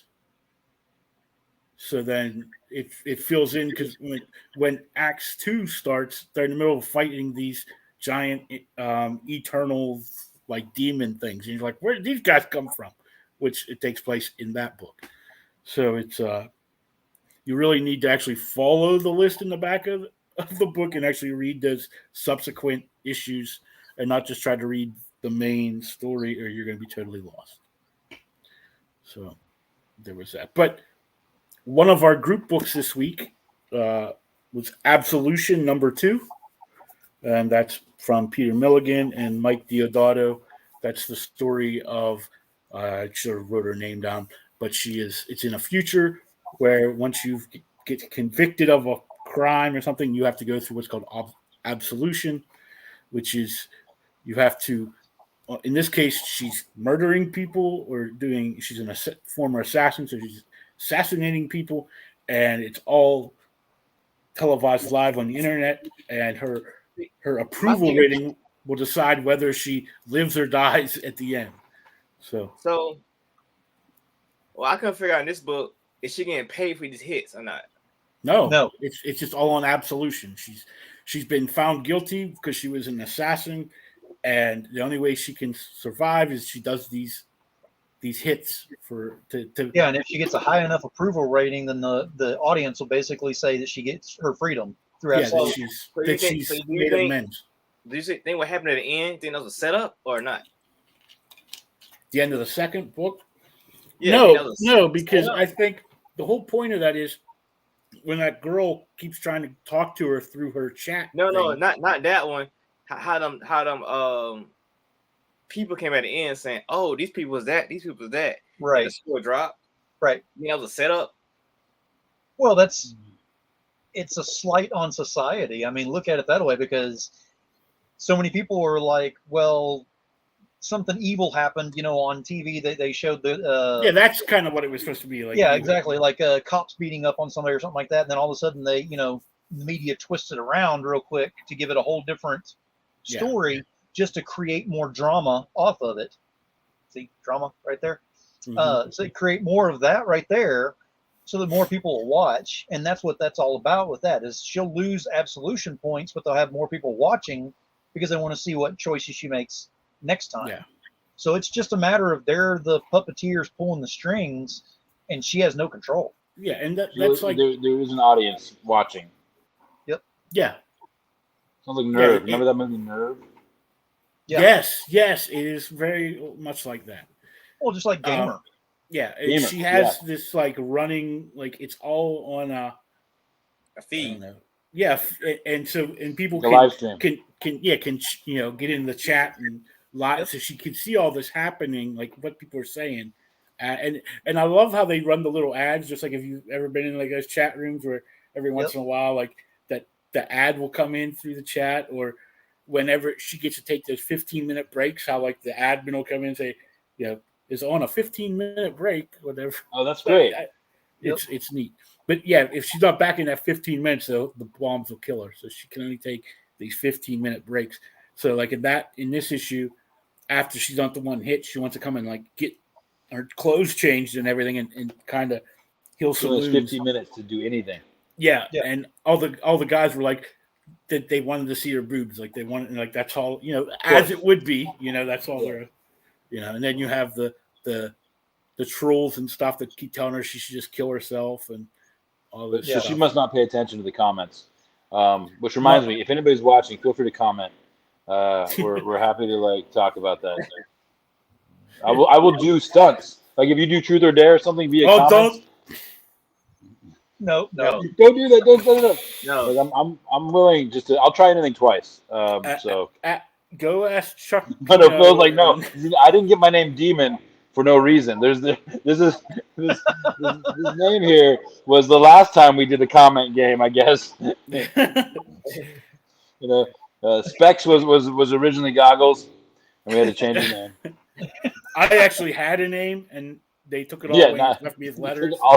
Because you didn't kill anybody, they took letters away. They took letters away from me, and they gave him the Jonathan. That's why his name's like. we're playing a really twisted version of Wheel of Fortune.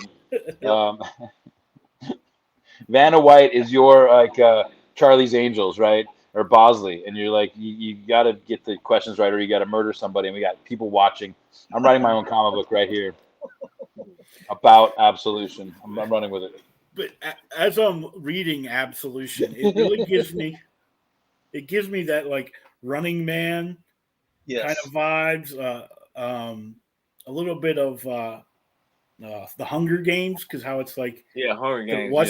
They're watching it, and then you have like those people who are commenting on like whatever happens, and it kind of gives me that kind of vibe to it. But I'm into the book now. I want to see like what she has to do to survive.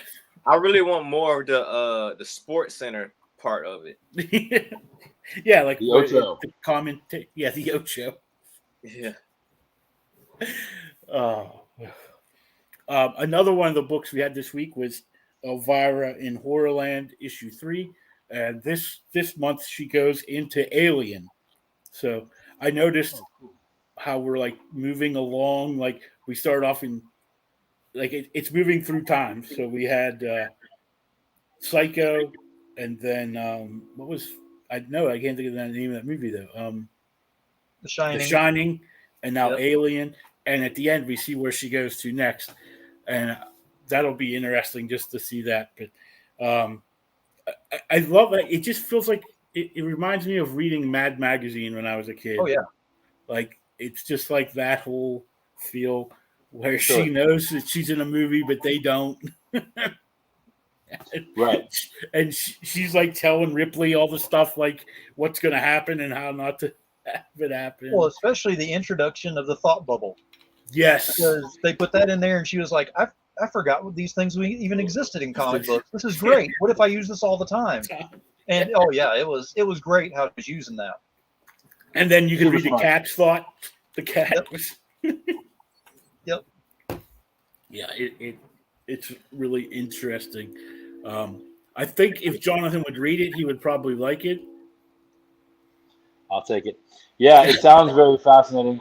Like the idea of her going into Alien and the way you described it reminds me of Last Action Hero with Schwarzenegger. Kind of, yeah.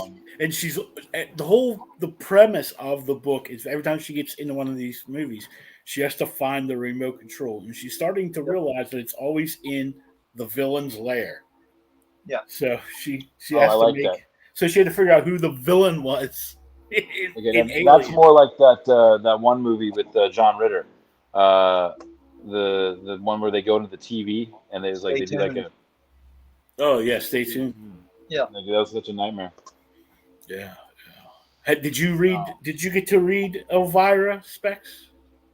No, but I wasn't too fond of it. Yeah. Yeah, but no, I mean, it seems cool, but like I said before, I don't know the character. Like, I think I know the character from like a Scooby-Doo guest appearance or something, but I don't. She's old. She's an old one. Yeah, like how old is Elvira? She's old. She got to be in her 60s. No. I mean, like the character. Is she as old as like I don't know what the 70s? Is it the 60s or the 70s? Probably longer than that. I'm pretty sure it was a guest appearance of Scooby-Doo back in the day. Yeah, 80s is whenever she was extremely popular. So it's probably started in the 70s. Yeah, because I remember from when I was little, my dad. Well, she had the drive-in movie thing that she was doing back in the 70s. So yeah, that's whenever she did those little short things, and then she was on USA Network or whatever. Up All Night. USA Up All Night. Yeah, exactly. Yeah, I remember that. Yeah. But Elvira's classic like that, you know. Oh yeah. Also, WandaVision. It sounds similar to that too, a bit. A little, yeah, I can see that. But the whole time during this issue, they keep wanting to know why she's in outer space and why she's not cold wearing a cocktail dress, like in outer space. So, it's always these jokes. Wow, that's funny. Yeah, and she keeps telling them about like the aliens and stuff, and nobody wants to believe her. They all think they keep locking her in the brig. And she didn't even know. It's like I didn't even know this ship had a brig. Like they never even. Why wouldn't you put the alien in the brig? Well, I guess the acid would rip through the bars, so it wouldn't work. Yeah, but that's another joke because the guy like comes up with his plan, and they're like, "Why didn't we think of that? It wasn't in the script." Yep. Oh my god, that's so funny. Yeah, James Cameron would love that.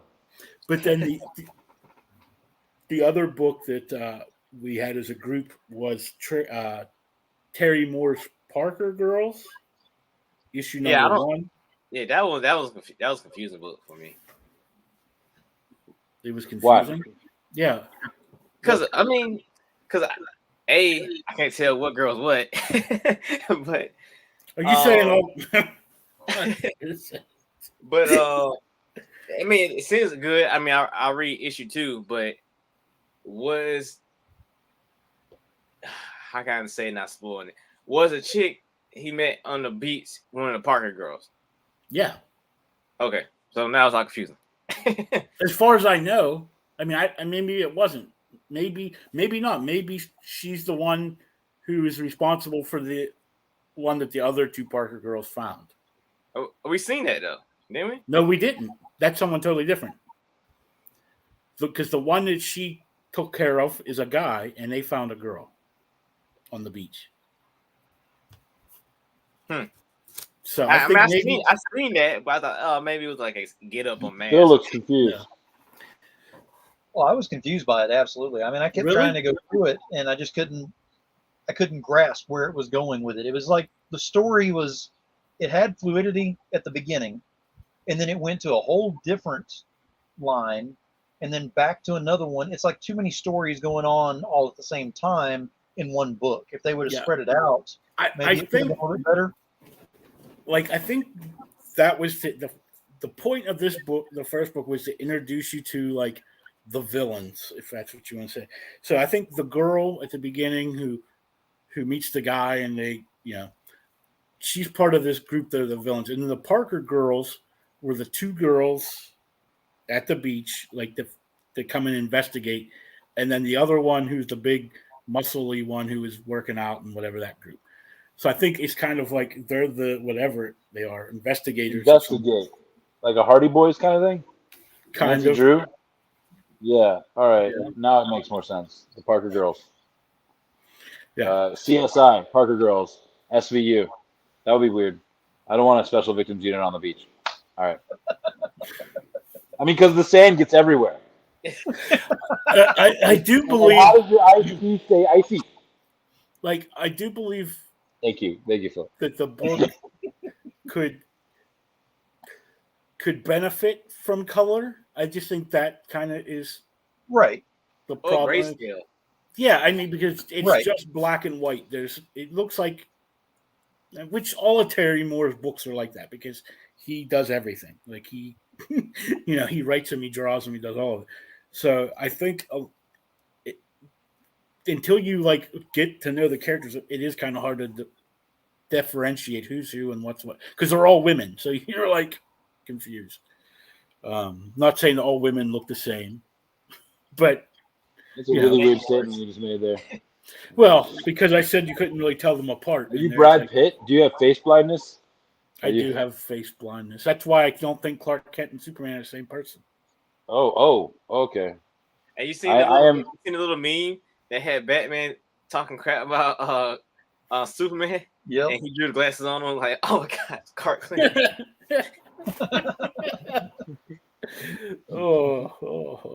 Yeah. So those were the three group books. I read a bunch of other stuff, but I'll give someone else a chance to talk.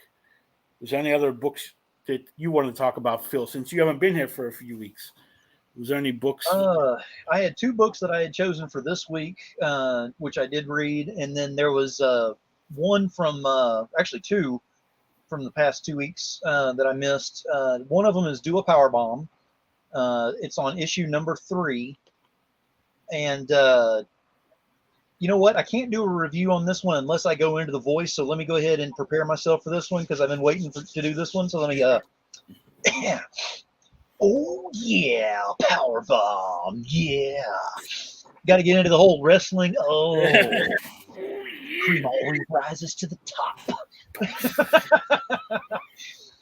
It's a fun book. It starts out just a wrestling that's been taken to the nth degree, basically to a death match, and then that is carried over into, for what we know, hell, and it's basically for the souls of others who are out there. So it's a whole different match now that it's being taken to. I'm not giving spoilers on it. You have to read it yourself, but it gets a lot more fun because once you take it to the realm of hell, regular things that happen in this world are no longer, tied into in there. So you can do a lot more. So, Demons? A power bomb or a missile drop kick or something like that mean a whole different thing whenever you're down there. Oh, cool. Oh, yeah. But they got to look like monsters or demons or something, or are they just souls fighting souls? They're souls that are fighting. The monsters and demons are there, like in the audience. Right.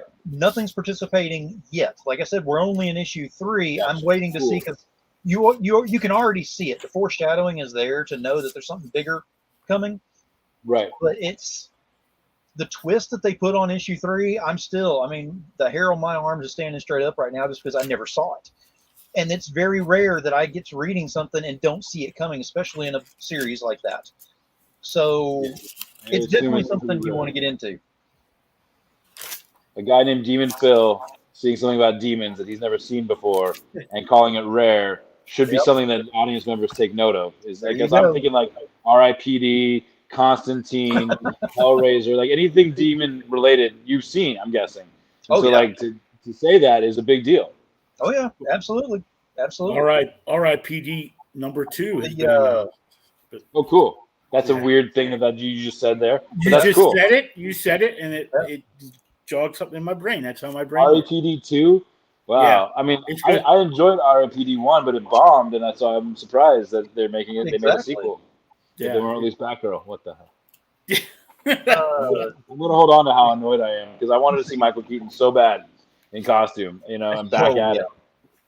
Yeah. One of the other ones that I had read was Twig, issue number 4.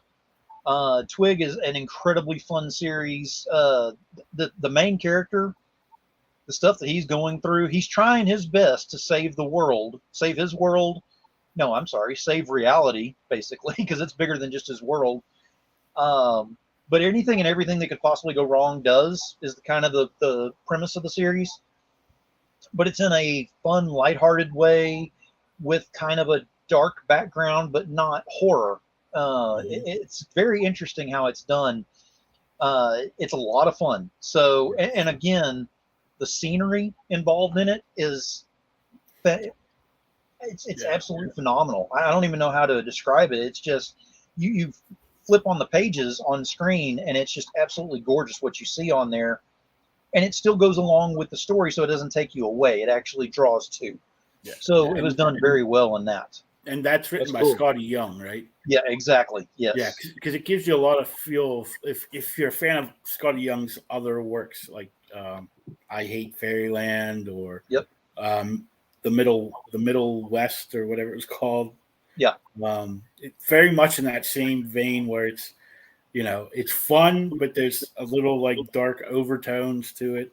Right. And it's the art goes. I mean, it's not Scotty Young's art, but it's still in that same vein of Scotty Young's kind of animated looking kind of art style, and it's very vibrant colors. Yes. That's what I always notice about it when I'm looking. I was like, well, this book is just so colorful. Exactly. I still don't know anything about it, but it sounds fantastic. Well, I was going to make like a baby Groot joke, like they could call it Twig, but you made it so elaborately interesting to want to check out that I don't want to disrespect Twig. So it's really good. It's one that didn't get a lot of mention out there. So unless you're a Scotty Young fan, you didn't know much about it. It just kind of showed up.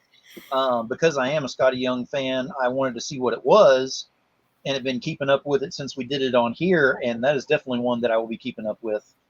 Cool. It's just a very fun one to deal with. I love the character designs. We get too much of the negativity in the world and the bad things that are happening, things like that. So it's good to have a book that, even though there's bad things happening in there, it's in a lighthearted way. So you don't put the book away whenever you're done going, wow, I feel terrible about all my life choices and the way we're going in this world. It's just everything's going to crap. No, you don't do that in this book. You actually have fun and can't wait for the next one. So it's good to see that again. And I read a couple books. If you didn't, if you have something else, Phil. Well, I have two more, just real quick. The two this week were Predator, number 1. And again, we talked about that because of Prey coming out, and they brought out Predator. But this has nothing to do with the Prey movie. I just want to go ahead and put that out there right now. Predator was fun because it's how do I put this? It's about the Predator, but not the Predator that we know from the series of movies. This is not a spoiler alert because this is basically the premise of it, but there is a victim who is left over at one point from one of the predators that hit, and she is now tracking and trying to kill this predator. But to become the best predator, you sometimes take on the practices of that predator to make them your prey. So she is now taking on the technology and stuff of the predators to go track them down, which I thought was phenomenal how they come up with that idea in there. Because we've seen so many different things up to this point. Coming out with a new series, coming out with a new comic on this, you really had to hit it pretty hard to get something different. And I feel that they did. I feel that they came out with something different on this one. Yeah. Fun fact, fans. Side note there, the variant cover of that is going for $850. Wow. Yeah. Wow. So. Which variant cover is it? I'll have to look for you that. play the game? Oh, yeah. That was. I'm not a big fan of those things. But who did the variant? Yeah, which variant is it? I didn't get the name. Because Marvel variants are kind of right. They have ones that cost you $850 because they only put out like 10 of them or something. Right. Yeah. Well, I mean, the book isn't that expensive, but like I heard another podcast that talked about how it went up to $850 for the variant cover. I was trying to write the name down, but it was some. I don't want to get it wrong. I don't want to butcher the artist, but But I mean, it looked great. The art on the variant was definitely different than the art for the actual cover, and enough so that you're like, okay, cool. This makes sense that it has that price tag too, because it's just it's really well. It looked really cool. But I liked when I read it. Like I said, I'm a big Predator fan. I like how on the credits page how it actually lists all the times that the Predators have been to the Earth, so it goes by the movies. So this is still in that same movie universe. They're not like, it's not an alternate thing. So that. What else did I have done? But the one thing I hope that they do show, because there's the one point when she hangs the helmet up and you see the row of all the helmets. Yep. And they kind of give you a little bit of like how she, has gone about finding these predators and everything. But I would like them. I don't know how long this is going to be, but I'd love to see them go back and show, like the first couple times she hunted, like that would be cool to learn this stuff. And it gave me a lot of if you ever read the Aliens versus Predator books, there was the girl who. She was a young girl and she got taken by that one predator and became his partner, and he taught her how to hunt. So she would wear all the predator stuff. She looked like a predator, but she was actually a human. And it kind of like when that first scene when you see them fighting and she takes the helmet off and it's a human. I'm like, oh, that kind of like reminds me just like that. But I'll definitely keep reading this. Like I wasn't a big fan of the Alien book that they had put out. They're still putting out, but the Predator one I like this storyline of this girl hunting the Predator because they killed her family. And well, it said it was book 1 of 6, so it's going to be going through a 6 issue run at least. And the other book that I had that I was actually very happy with, I was kind of going into it not sure how I was going to do, because I have not been impressed by the past few that have come out, because they've tried to do a number 1 on this several times. Ghost Rider, Vengeance Forever. Vengeance Forever. Yeah, that's a long Vengeance. That's a lot of Vengeance. Yes, it is. And they go through it in the book. I love how they went back throughout the ages and showed the different writers and how they were turned and what's going on with them and things like that. It's just little snippets into the story, but the premise of it, and this is not giving away too much, but the writer goes in, I'm not going to say which one because I'm not giving a spoiler, but goes in and he gets tattoos, and the tattoos are done in a mystical way by a guy that has these powers or whatever whenever he does them on him, to bring about his memories and to get the fulfilling feeling of the demon that's inside of him, that's vengeance inside of him. So every time the tattoos are laid on, he goes through their life in his mind immediately as soon as the tattoos are laid on him. So whenever all's said and done, his body's covered in these tattoos because there have been writers throughout time. And now he's more powerful because he's got the power of himself and all of the writers. When I saw that, I was like, wait a minute, we just took Ghost Rider to the whole next level that I never even thought about doing. So who will win? Cosmic or that one? What's that? Well, the thing is, you don't know because they're all. But I loved how they made it so they took all the Ghost Rider stuff from all these years and all these like reboots and stuff, and they used this issue to show you it's all like together, like it's all the same. Like it goes back to the Rising Sun stuff, so you see that. It even goes and shows you Ghost Rider 2099. They show you Cosmic Ghost Rider at the end. So you see that it's all connected. So it's not like, oh, this writer made this and now we're going to reboot it. Because I was worried about that because this character obviously is different than what we're, because I've been reading Ghost Rider since the 90s. So I'm like, and they changed this character and I'm like, oh, but so he's not this guy anymore. He's not. And this one, it's like, well, you find out he had lost his memory. That's why he's not that guy anymore. And this like brings him back to being who he was. And it's just like, so into the Riderverse. Into the Riderverse, yes. But Yes. I can honestly say, and James will agree with me on this one. If you think that you've read everything about Ghost Rider, know everything that could possibly happen, can see every angle they could put on there, this thing proves you wrong. It is amazing. I love the way they did it. The very So first one. Jet ski? He gets a jet ski?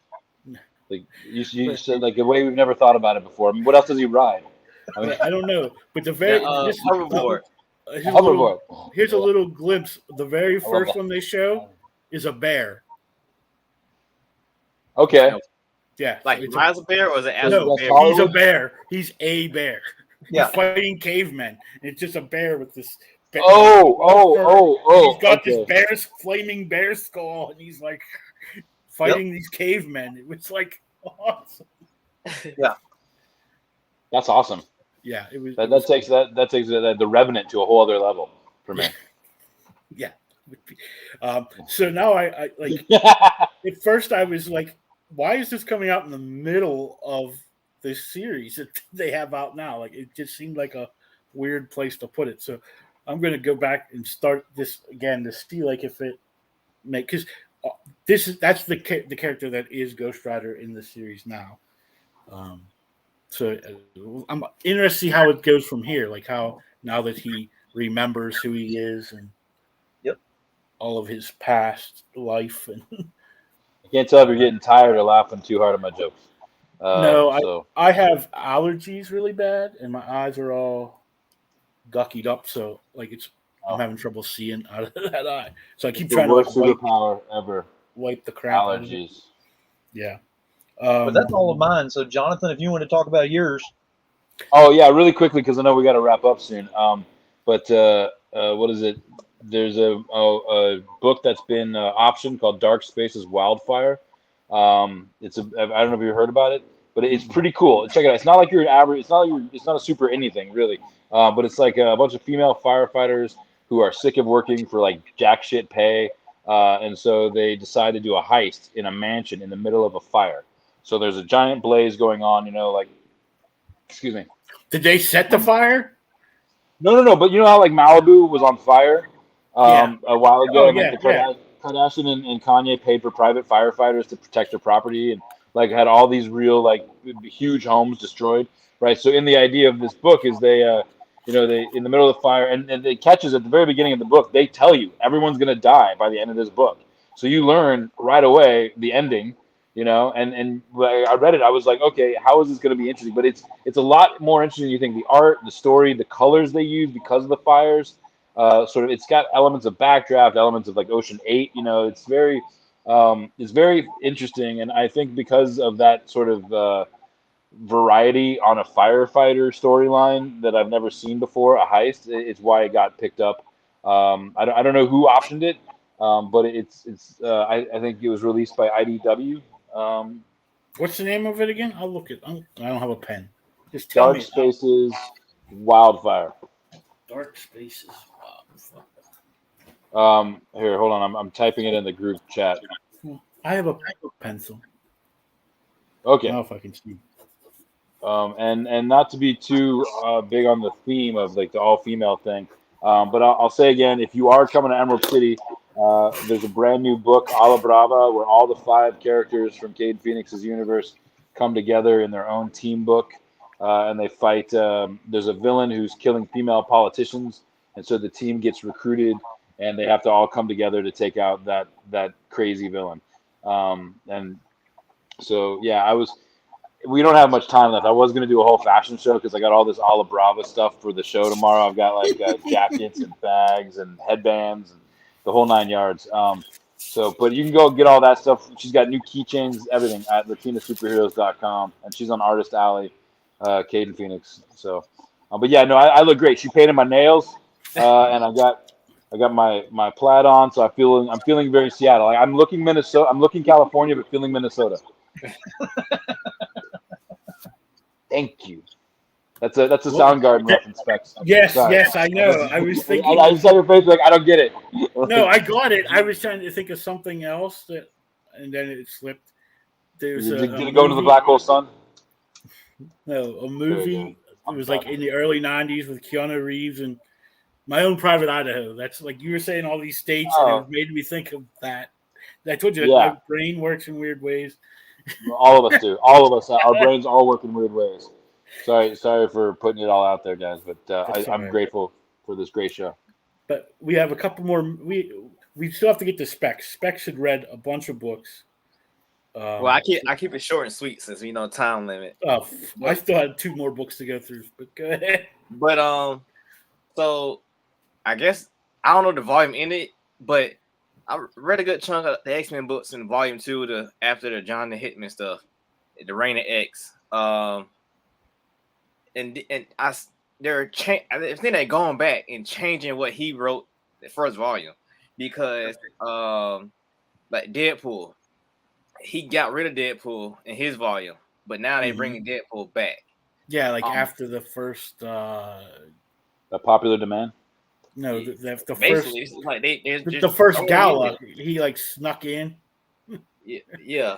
Sounds like because he's not a mutant actually. Well, how is he not a mutant? Well, Juggernaut same way. Yeah, like, Juggernaut's not a mutant. Juggernaut wasn't there, but now they bringing him in. They're bringing all these non-mutants on Krakoa. Is that's going on. Wait, are you saying that if they're not born mutant, they're not mutant? Is that the idea? Yeah. Well, that's like how it works. Like Mr. Sinister, they remind people that he's not a mutant and he's on Krakoa. Yeah. Stuff like that. They activated the mutant gene. How does that not like mutant like adjacent? I don't know. It seems pretty because that's what they did for Deadpool.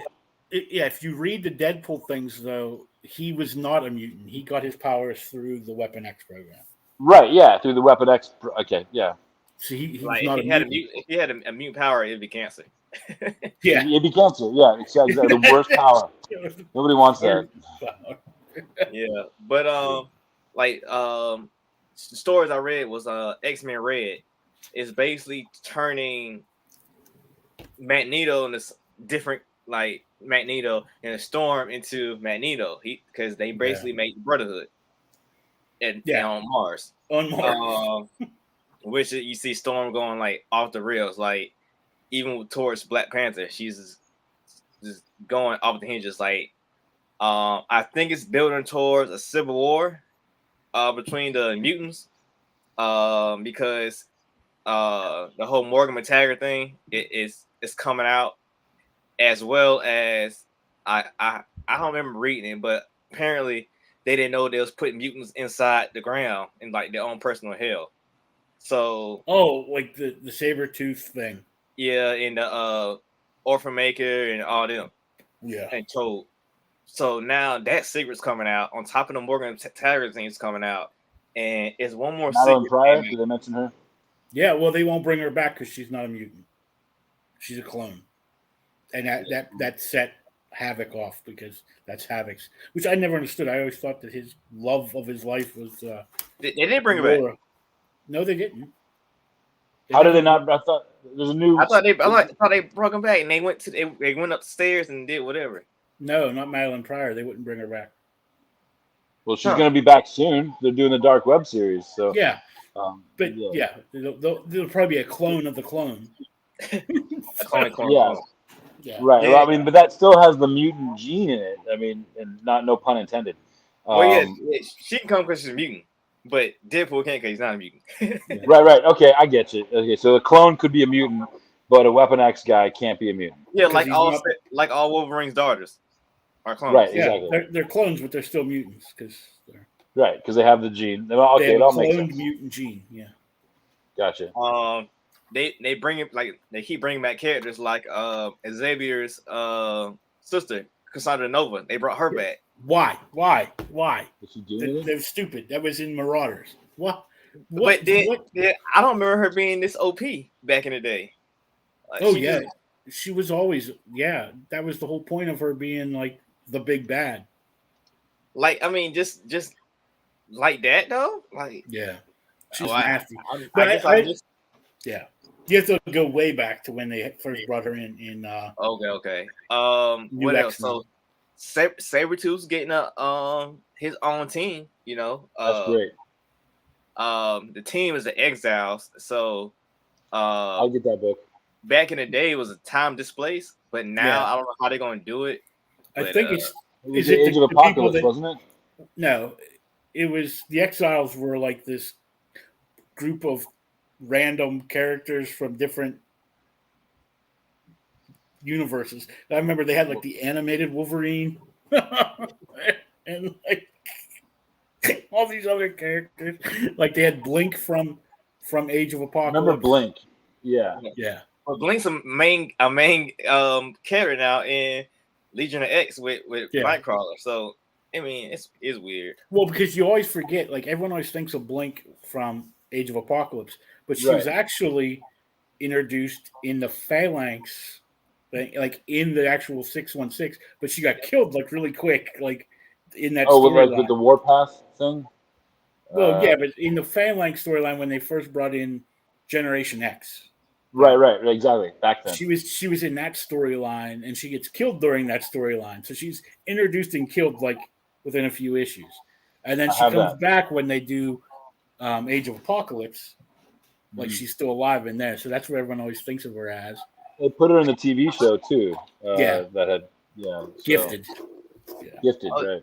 Oh, the other secret was the whole world found out about the resurrection. So now they all hate mutants again. So the whole Civil War I think is gonna happen is everybody's gonna turn against Professor X. Well, that's what's happening in the AXE. So it's already happening. Okay, yeah, I see it. I see it building up. The Eternals told everybody about, like, they're the ones that told the world, oh, the mutants have been lying to you this whole time. They're making themselves look like they're really good and making everyone hate the mutants because they want to rid the world of mutants because they think the mutants are deviants. Because if you know anything about the Eternals, they're supposed to keep, So the whole thing is they want to wipe mutants off of the Earth.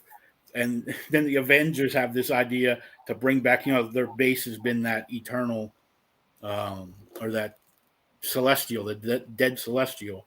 So in AXE, they come up with this idea to bring the Celestial back to life because they're like the fathers of the Eternals. Right. And so he'll tell them, settle down. And that's not what happens. You would hope. Yeah, but there'd be some responsible adult in the room. Yeah. Well, it was a first. He did say, okay, stop it, you're being bad. But then it's like, but now I'm just going to judge everybody on the Earth because you're all terrible people and you have 24 hours before I destroy the Earth. There's never any practical mutant powers like the Speed Reader. I was always thinking about there's never X-Men that are just simply good at research. Yes, there are. It's called psychics. Yeah, all right, Forge. You have Forge who can make anything you think of. Celia, what's her name? She's like that. Like there's people whose power is just to know things. Just to know things. MODOK, I think, was just to know things. But that's because he had a massive head. Yeah. And sadly got canceled. Again, that was one thing I was upset about. MODOK getting canceled. Because I didn't watch it all the way through. I stopped halfway through. Yeah, it got ridiculous. No, it's the Robot Chicken guys. That's all it is. It's not good. But the Gambit series. Yeah, I'm throwing that in the same. I mean, the comic. I'm throwing it in the same box as House of 97, whatever it is. Yeah, you don't like it? I mean, I thought it was something else. I thought it was like the Storm from X-Men Red got turned to a kid. No, it's from the past. Yeah, but it's just like it's smidget of time that took place in the past. It's so much like spark note things. Oh, go back to this issue. Oh, go back to this issue. Find out what happened. That's the worst. So much of that it just it's shoehorned in. But the thing is, it's written by Chris Claremont, so he's the guy. Okay. He created Gambit, so he's allowed to, and it's just shoehorned in during that time period when Gambit was first introduced in before they came to the X-Men. So it's kind of like if you ever read the X-Men Legends books, they went back and they're trying to fill in stories.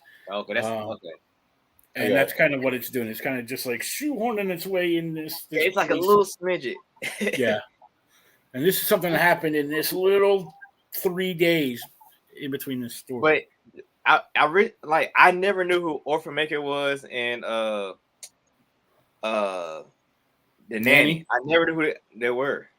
Really? But when they came in the in this news run, I had a Wikipedia. I never knew about them. Yeah, that's an older characters too. So, but this Gambit book tells me they're from way back in the 90s. I never knew who they were. Like, see, you learn new stuff. I love it, and I'm happy to be here, but I got to get going. So I just wanted to say one last thing that I'm excited about. John Bernthal is back. The Punisher is going to be here very soon. Get ready for it. I mean, I know from what I followed on Twitter, both Barack Obama and Eminem were pissed when they canceled that show. I'm like, when you can get like a president and like one of the greatest rappers of all time to like sit there and be like, yo, you're ruining good cinema, friggin' Netflix, come on. So I'm proud. And Rosario Dawson did it accidentally, which is the funniest thing to me. Like, she didn't know that she was spilling the beans. So now that you said that, you want me to tie the whole show together just with one thing? Please. Yes, please. If you're on Fortnite right now, Eminem's new album is on Fortnite. And that's the perfect way to end the show. I did have one more book, but we're not going to talk about Captain America tonight. So we tied it all around. We'll get to Soldier Boy next week. All right, guys. Have a good rest of the week. I don't have my calendar, so I can't tell you who's here next week and who's on Friday.